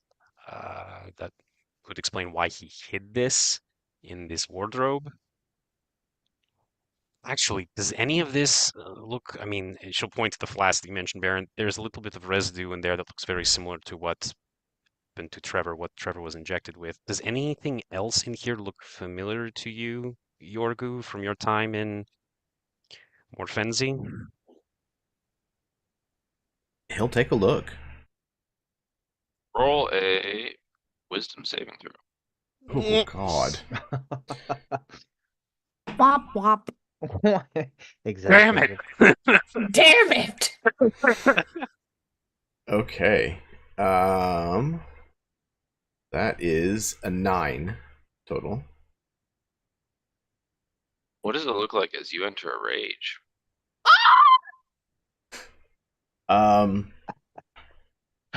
So As the imagery of containers of various alchemical substances kind of forces you into a trauma-based psychosis. yeah.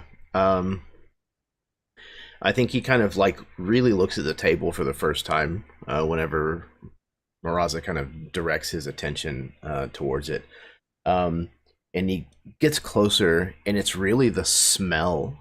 There's some kind of particular smell about these substances in combination that unlocks this memory that he's kind of tried so hard to suppress.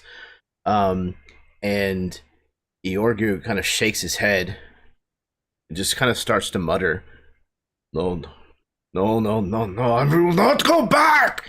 And he takes both of his hands and smashes them on top of the work surface, just like shattering these glass vials and flasks, embedding the glass like in his forearms and his hands, and just not caring.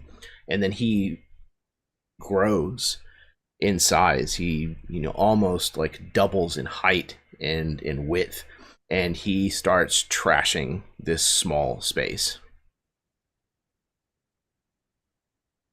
As you start thrashing this place, before we get the reaction of those around you, Poe and Rhino, you are not far away from the scene, but you are perhaps together, maybe not. That's up to you.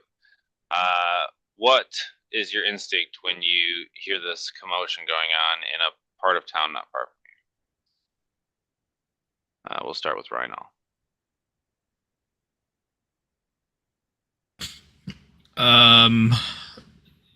I assume that I haven't really interacted with anybody else yet, so I don't know that that's where they were going.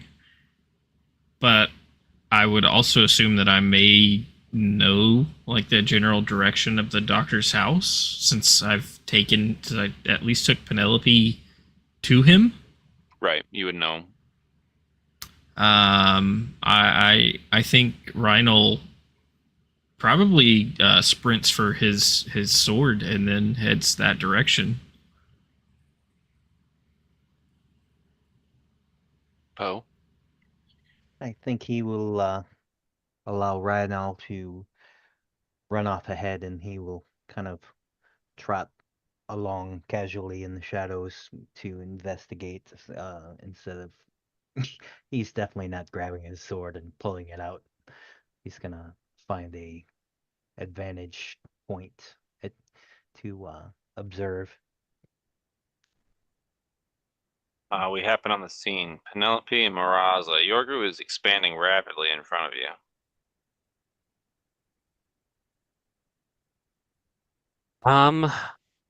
I think unless Penelope acts first, I don't know if you have a thought as far as that goes, Sarah. I'll let Maraza go first. I want to see Okay. what Maraza will do first. Yeah, she even though it did not work with her sister, she's hoping that Yorgu's maybe not quite so cunning. And I think as she sees him crashing this evidence essentially that could hopefully lead the group to wherever Johann is, um, she will stand up and just say, let's see, Yorgu, go to sleep and do not waken until I tell you. I need a DC 15 Wisdom saving throw, please. Jeremy? We know these are my good one, so But this is where you're gonna get a good one. Listen, an Esther 11. passed every. Okay, there you go. Wow, it actually works. I think so. I'm actually going to pass this to you, Jeremy. So I don't know if Yorgu in his rage would really be paying attention to Maraza, but whose voice does Yorgu hear come out of Maraza's mouth that causes him to stop and go to sleep? It would absolutely be Isabella's. That makes sense. Yeah, 100%. Yeah. So Yeah. I think he's like, Mhm. In the middle of thrashing. He's, literally picked up whatever like chair or stool it was that the doctor used to like sit at this workstation, and has literally like smashed it against the symbol on the wall, and has like taken the pieces from it and is turned around, raised it above his head as if he's about to like stab both of these pieces directly at Maraza. And then hears Isabella's voice, and we watch as he kind of like sways for a second and his eyes kind of roll up in his head, and then he just collapses forward onto the ground.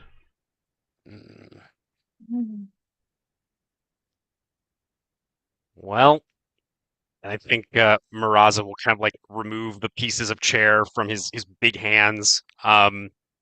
It's weirdly, I think, Penelope, kind of as you're watching, it's weirdly like, I don't think tender is the right word, but it is gentle, I think, to a certain extent. Um, as she's looking down at this individual who is even more scarred than she is, in a variety of different ways, clearly. Um, and then she'll look to you and say, do you think it worthwhile to gather what is in here and, I don't know, return to the city? Also, do you hear that? I imagine she hears like the footfalls of Rheinald running closer, essentially with Poe in tow. I absolutely think this would be good. And you actually watch her, she pulls her hood back. I imagine that she styles her hair to look like her sister from the last time she saw her sister. And you can hear her kind of clear her throat. And she is going to sit there, and she's going to sit right next to Yorgu and just kind of like wait till he wakes up. Very well. And Maraza will start gathering this stuff into her satchel filled with necromantic components and other horrible things. She'll toss a satchel at her too, just to like give her more room. All right. And she'll keep gathering. She'll gather like basically everything, Baron, that the two of them can fit into their respective containers. Just because any of this might be useful, potentially. As the remainder of the party arrives and we see Yorgu asleep, returning to what would be his original figure, There is another noise that is kind of like hanging in the wind. It's almost like gasping for air. We find ourselves on like more of the edge of Lekar. I mentioned that it's inside the wall. You are essentially in like the pseudo rubble of what was the doctor's house as Yorgu had kind of raged out, destroying this spot, and it kind of leaves you in like this open area where you can see around you. That's not And it's hard to tell where this noise is coming from, but you begin to hear like a shuffling and then a glow emerging from one of the alleyways. There is an entity. It is man-shaped. We recognize what would be the now shadowless Talon soldier from one of our opening scenes. Except for now he is horrifically disfigured, distended, and what seems to be merged with 4 to 6 additional bodies. He himself, his torso has expanded and kind of like ripped apart, the rib cage still visible within, and like bouncing inside it is this kind of cruel green light that kind of awkwardly undulates from within like a cruel looking lantern. Now attached to him, where his body has kind of like distended up and elongating his spine, his head kind of like shrunken into the shoulders and his arms almost to the point of nothingness. There are like pieces of people that are kind of like merged at his waist, and he's not walking just on 2 legs, but also like arms and like crooked bodies of people that he seems to have attached to in various states of decay.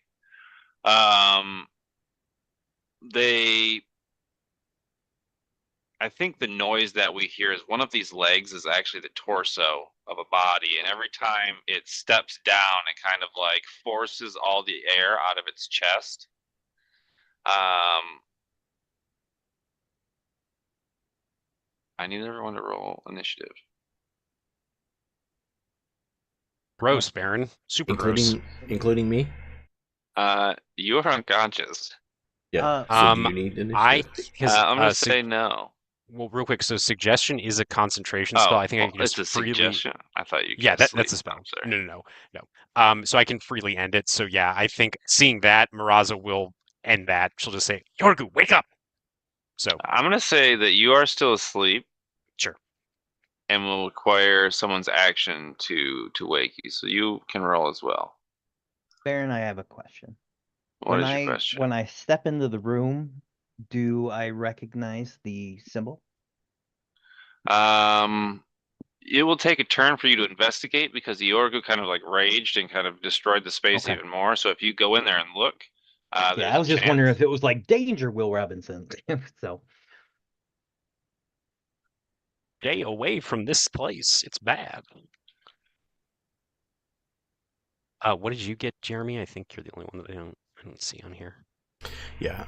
Looking, I don't remember if I have the barbarian thing that gives you advantage. Don't see it on my sheet. So,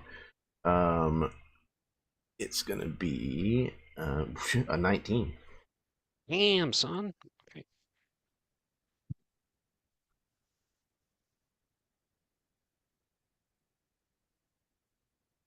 Sleepy Orgu. Sleepy Yorgu. The Yorgu sleeps tonight.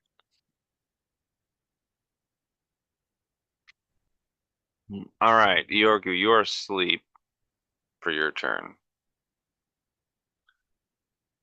Punishment, I know. Cruel DM I am. You are a bastard-coded bastard with bastard filling. I'm just kidding. I pick on my players. It's canon. It's canon. Sleep. It's fine. I love sleep. This is the most sleep that Yorgu's gotten in a long time. I feel so Penelope, refreshed. you stand in created courtyard of this house, and this shambling something moves towards you. Cool. Great, everything's great. This is so fun for me. I love those. Yeah, no, we're gonna Eldritch Blast that bad boy. All right, roll to attack. Oh, it's a 13. Oh, I thought that was a 17. So actually, you describe it.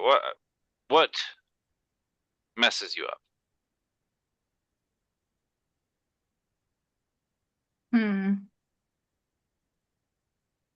I imagine what messes me up is she's trying to do two things at once. She has stood up in a defensive stance in front of Yorgu to protect his sleepy body. And she's trying to like kick him awake, but also sling out an Eldritch Blast, and that's just recipe for disaster. The Eldritch Blast and putting Orgo to the boot was too many things at once. Too many things at once. So you missed. Is there anything else you'd like to do on your turn? I can make a second attack. Okay. So we'll try one more time. Oh, that's a nat one. Oh, God.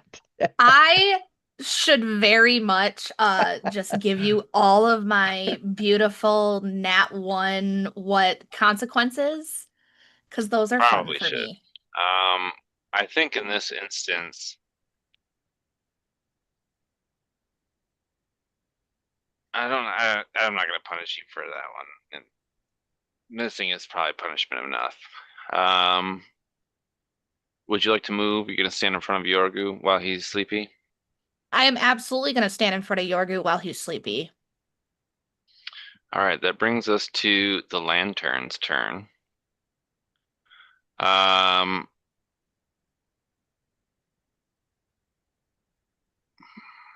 We see as it moves on unbalanced legs, heavily on one side, as like the people that it merged with were of also a varying size. As you enter its kind of sphere of light that kind of casts off within like a 20-foot radius from it. So it moves closer and then it kind of casts off this light. I need Penelope and Maraza to make wisdom saving throw. Actually, I'm sorry, charisma saving throws.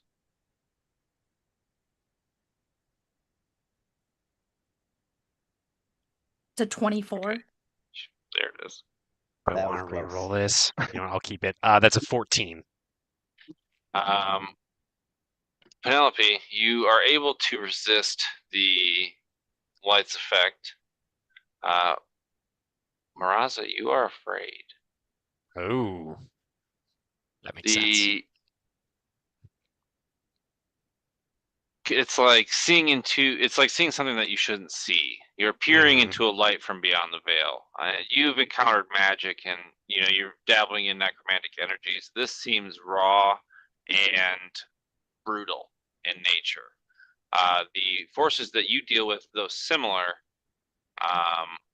ultimately pale in comparison to a natural conduit like this. However, it was created. Do you recognize the Talon soldier that is distended and become the lantern? You know what I think it is that triggers this sort of like fight or flight response is she does recognize this Talon. She remembers these two individuals dragging her by her arms into a cell under the city, and he was one of them. They, strapped her down to this stone table, and there was just this interminable waiting before the torturers came in. And I think that's where she feels this like just her whole body tenses in terror, like a startled rabbit almost. and that is why she is frightened by this thing. So this is also the soldier that you took the shadow from. There is perhaps now a smile we've seen across Mhm. Miraza's face as she did this experiment that has a more Mhm. vindictive nature now in hindsight. Vindictive, maybe a little bit. Spiteful. Vengeance. Spiteful. Yeah, that makes Um, sense. But you are frightened. Okay. Understood. There also is a nugget in your brain that makes you think, did I do this? I was actually going to ask, has Bosco talked about anything like this before? The weird pale necromancer that lives in the sewers? Has he mentioned anything like this? Because I know she knows that he does experiments of various kinds. I don't think he has ever put two and two together. If Okay, there was a comparison to be made. fair enough. He's also kind of crazy. Yeah, he is. When you live in the sewers for a while, it's the poop smell. I think there might be an aspect to his necromancy that is more delusion than true that makes practice. sense. That So makes like sense. where you have budding talent, his is just like, I gather these corpses and I sew this head onto this guy's shoulder, and oh look, it's necromancy. It's like, not quite, buddy. It's horrible arts and crafts. He's probably incredible at anatomy, but right. one and one are not the same. Fair enough. Disgusting, but fair enough. But now as this creature moves towards you, it is going to attempt to drain your life. Ooh. Do I have? Oh, let me roll? No. Okay. 1 second while I get a new dice roller, because fucking. Indeed beyond.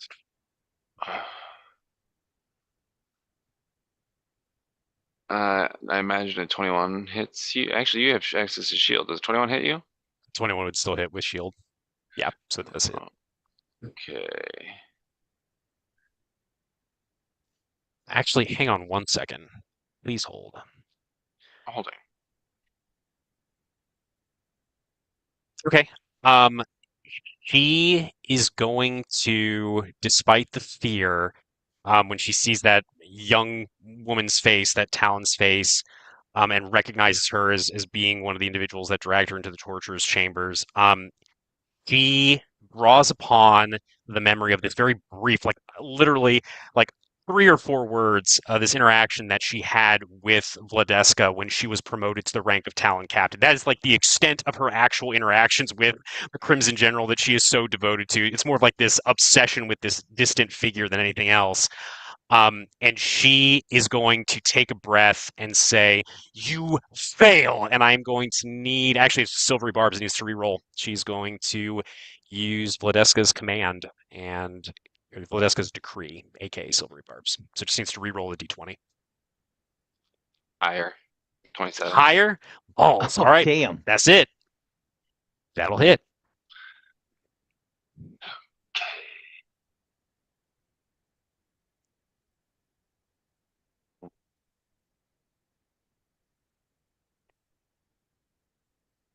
You're going to take 29 points of necrotic damage as it Hot drains damn. your life.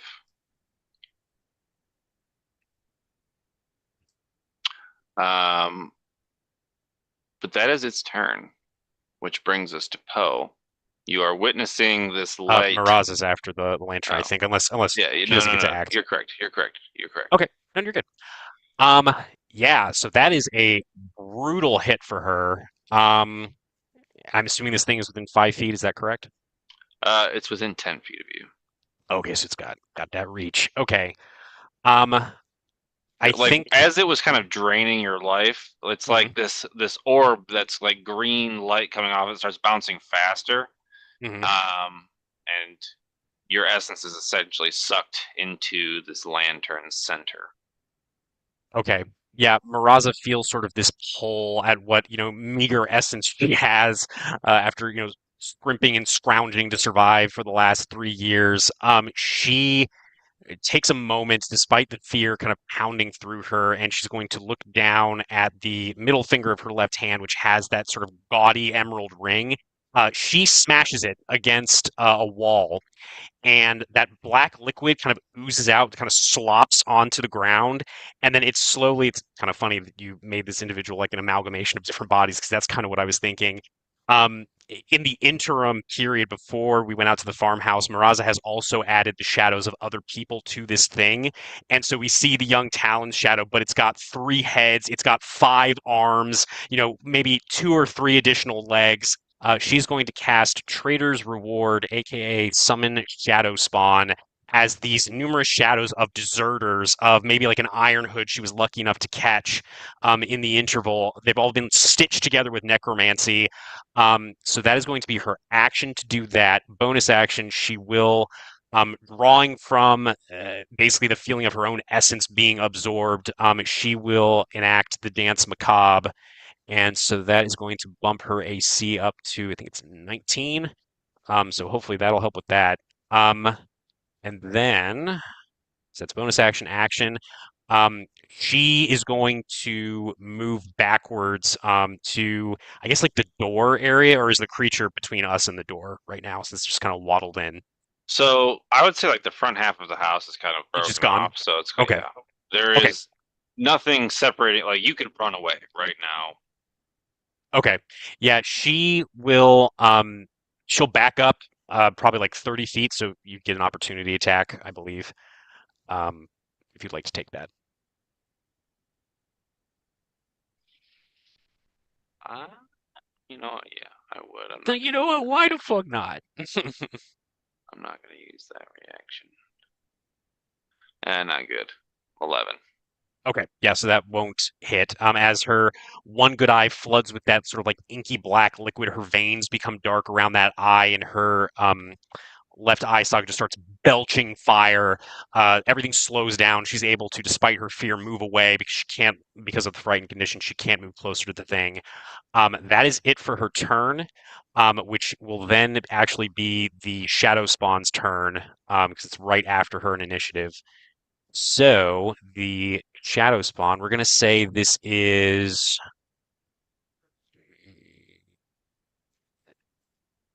We're going to say it's despair, which makes sense. So I think we hear like these almost like muffled whispers of despair of like, why didn't I hold the line? Why did I turn against the regime? Why? Just like these echoes of despair, as any creature other than me that starts its turn within 5 feet of the spirit has its speed reduced by 20 feet until the start of its next turn. So I'll try to keep track of that, Baron. And then the shadow creature is going to lash out with its multiple arms with a chilling rend attack. So how does it, what is the actual, oh, it's my spell attack modifier, so it's a +7. Okay. That is a dirty 20 to hit. Dirty 20 I'll hit. Okay, and just because D&D Beyond is being weird. Oh my gosh, it's almost max damage. That is 13 points of cold damage +3, so it's a total of 16 points of cold damage as it slashes into the lantern. Okay. You see that, I mean, given its design, or lack thereof, this is not the most durable thing. It hits hard, but you took a nice chunk of hit points there. So if there's nothing else, we'll go to Poe. Yes, that's it. Actually, real quick, sorry. I think one thing Carrion will do, because I imagine she would have her familiar with her, he'll just give whatever Poe wants to do, he'll try to give advantage with the help action. He'll just be like pecking and flying at the lantern. That's it. I think as Poe sees the Maraza get hit with his the life-sucking attack, he like pauses for a second, and as he's looking at her back, he can just see all of the vulnerable spots on her, that would end his frustration. but he decides to hide in shadows and head toward the thieves' mark, hoping that Okay. it's a door. And he's going to use his he's got a sharp eye, which gives me advantage on search and study action to see So what go this. ahead and roll with advantage in investigation. Ooh, come on, roll it. Don't do that. There we go. All right. Well, ain't gonna be that one. You're Okay, not 14. 14. You're not incredibly familiar, but you are aware that in this context, this person was being watched or manipulated. Okay. Now, do I still have an attack action or no, or was that used? I'm gonna say Well, because I hid in shadows and then investigated. So I would say that would be it. all right. Well, I am trying to stay out of this thing's sight. Then Roll a charisma saving throw. sassafras. Oh, that's not a good one either. Oh, God. That would be a You big 2. are frightened. So That whatever movement makes perfect I think sense. whatever movement you have left, you have to use to get away from the creature. Is that right? Yeah, yeah. So I might head through one of those doors that's right there. Because I'm scared. I mean, it only makes sense. Yeah, you just can't move. We cannot willingly move closer to the source of its So you fear. don't So have to run yeah, away. you don't have to run away if you don't want to. Yeah, I would. yeah. It is, yeah, he is definitely going to, he was ensorcelled, so it makes perfect sense for him to run. All right, and then Rhino, you bear witness to this scene. The weapon of your choosing, a sword in your hands. What would you like to do? I would say you would have to move in, which would put you in range of its light to attack, which you are currently outside of. Well, I think I'm going to be entering that light of attack to attack. So, do I need to do the roll? It's when you end your turn, okay. or it enters your turn, or enters your space of its movement, or you end your turn in its space. Okay, so, as Rhino is running through, I think that he kind of taken stock of the quote unquote battlefield as he sees it right now, because he wasn't here for everything else, so he just kind of sees what Yorgu's done to the doctor's house, but doesn't know that Yorgu did it. So I think, in a sense, that Rhino goes into a rage, and I'm going to use my Giant's Might ability to essentially become a giant. I'm going to become large. I got advantage on strength checks and saving throws. I do a little more damage, things like that. And I would like to charge this thing and attack it with my sword. All right. Let's get an attack roll. I'm going to use my inspiration. Okay. And not roll that die again. That's going to be a 25 to hit. 25 will hit. Okay. As I am swinging the sword and striking this thing, Rhino kind of yelps with pain as another piece of his neck underneath where he's got this covering up bubbles up and turns red, and that burn scar expands a little bit more. I'm gonna also, on top of my regular damage, call on my fire rune. Do some fire damage to this thing. 10... 13 damage from the greatsword.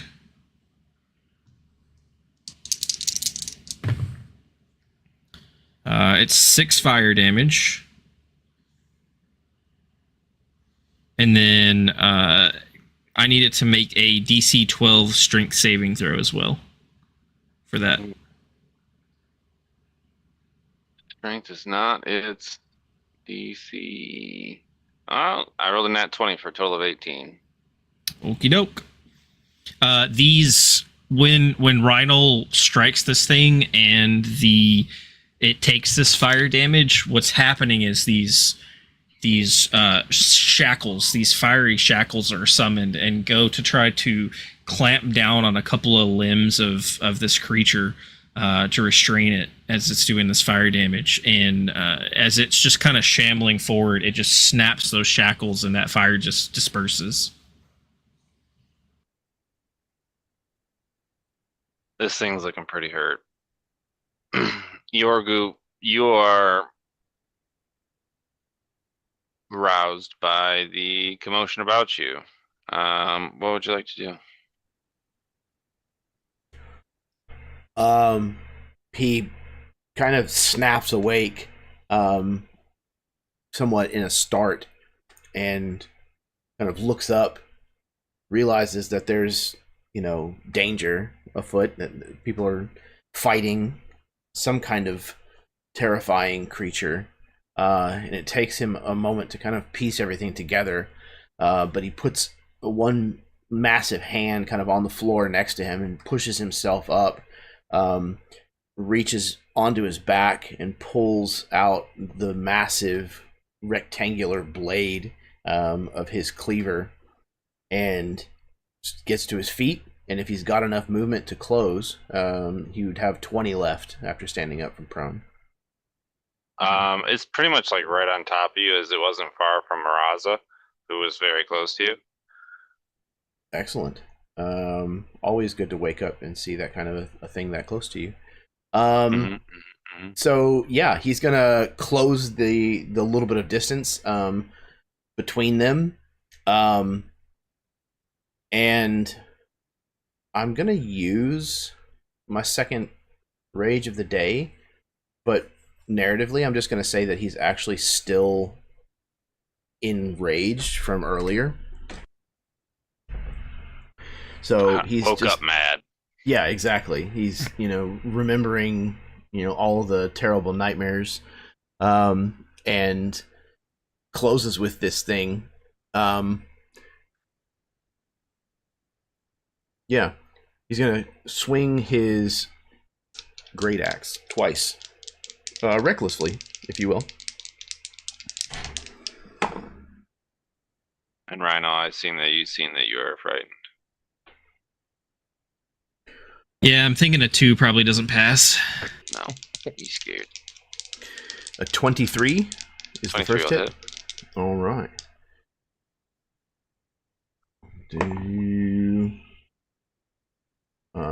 That's 13 points of slashing damage. Okay. And the second. I think you might be able to do it if you swing high enough. We'll see. 23 again. 23 will hit. Okay. That's another 12 points of slashing damage. It's not quite. Very close.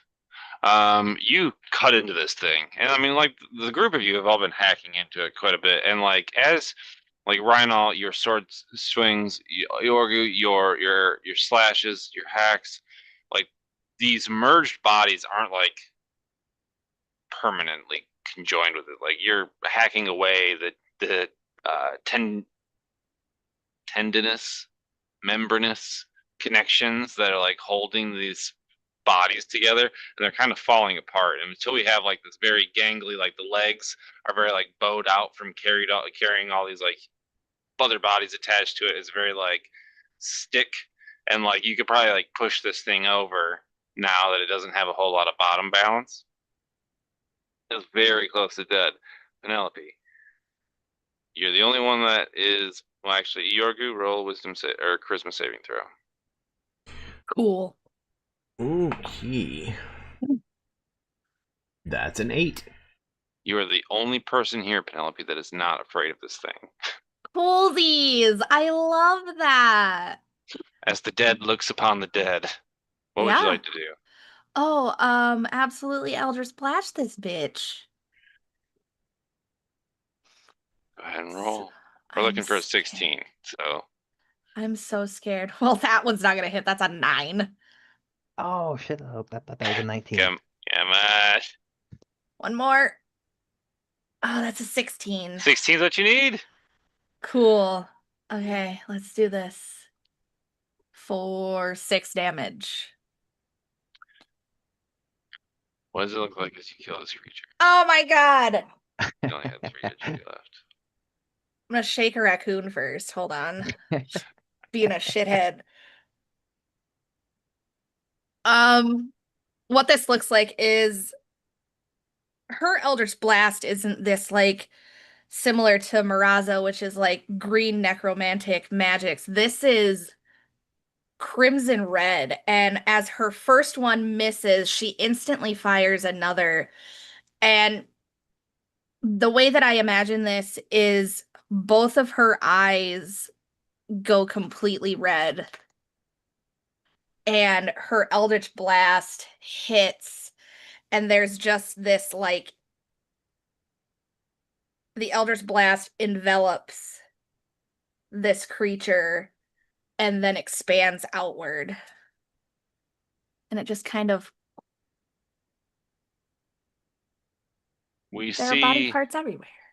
as like the smoke clears, if you will, the lantern cage that was like the rib cage holding this sphere is broken, and the sphere is no longer inside it, and we have like this gray distended husk kind of laying on the ground with the corpses around it. It is here where we kind of pan out above Johann's house, where it seems as if someone was watching him or trying to coerce him into doing something that perhaps he did not want to do. We go further into like our bastion, where we see like a long table. It's set with food, very strongly juxtaposition to the absolute lack of nourishment that everyone had in the entire like setting drops behind us. We just seen people starving, and we are now in like a very opulent dinner setting. At one end of the table, we see resting against it, the edge of the table is this nondescript black spear. Its tip crude and vicious. We don't really see the entirety of the person sitting there. It's to be assumed it's Vladeska. We see like a gauntleted hand on like one high-backed chair, and like she kind of picks at food. Standing in front of us, we see a few noteworthy like members of her cabinet. We see like her right hand stands behind her and to the right. He himself wields a mighty greatsword that hangs like loosely at his hip. You can see like he is a battle veteran. The jadedness of his face clearly recognizable. Kind of being presented to the group, we see Captain Schmidt come in with a lower rank talon that he holds by the neck.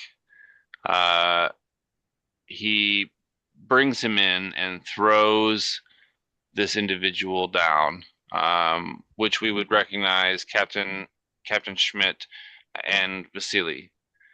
He throws him down on the ground, and Queen Fuhrer, may I approach? And she kind of like waves him over, and he approaches, and he hands her the letter. It has been brought to my attention. This was given to one of my cadets.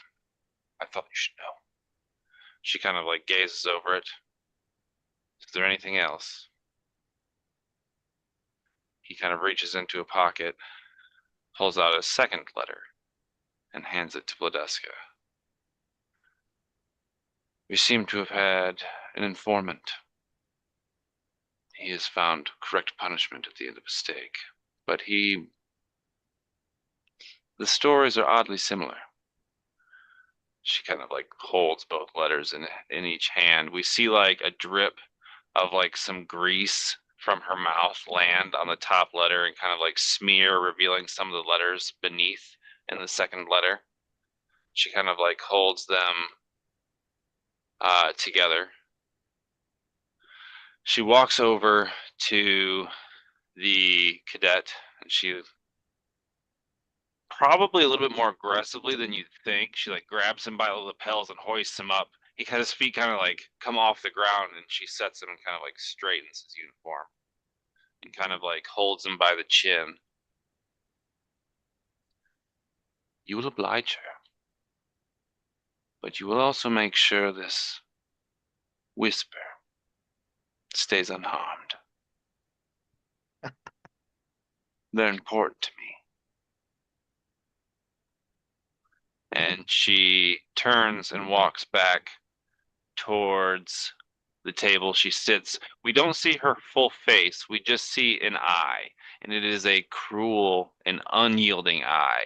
And as we kind of enter the eye and zoom back out, we see Penelope. And that is where we will end tonight's session. No. Wow. Sealy, no. Dang. Ooh, this is quite the web. Yeah. Backstabby everywhere. You guys Yes. want to talk and give me time to write down notes? Foolish. Foolish. I would like more combat in the future, Baron, so you have to be distracted by other things. Well, thank you guys for obliging me in yet another attempt to horrify you in ways that only my brain can imagine. I hope you guys all had a good time. I certainly did. With that, I'm all set. If you guys have any comments, feel free to share. But if not, Dude, sure. I'm here for it. I am enjoying the setting and the story, but also these weird, bizarre creatures we're running into is just fantastic. I can do weird, bizarre creatures. They are beautiful, even though they're kind of gross. Craftsmanship is just super shoddy. I mean, whoever made them should be very, it's very upset. hodgepodge. Yeah, Paper mache, yeah. The people stitching mache. is just all fucked up. Stitching's so God. bad. Dude, it's You people call mache. yourself a necromancer. People mache. Stop. People mache. People mache. I love it. Oh my god. So fucking terrible. All right. With that, we can Cool. leave. On that note. On that note, bye guys. let's Thanks, bounce. everyone. Yeah. Thank you so much, Baron, for running another fantastic session of this game. I cannot wait for the last two. Only halfway through. That's amazing. So yeah, having a lot of fun playing this character and seeing how fucked up everybody's characters are. Par for the course. But yeah, I think we're gonna go ahead and get out of here then. Remember that kindness is a free action. It costs you absolutely nothing to be kind, so lead with kindness. Go out there and be nice. And until next time, may your dice roll high and your snacks always be within reach.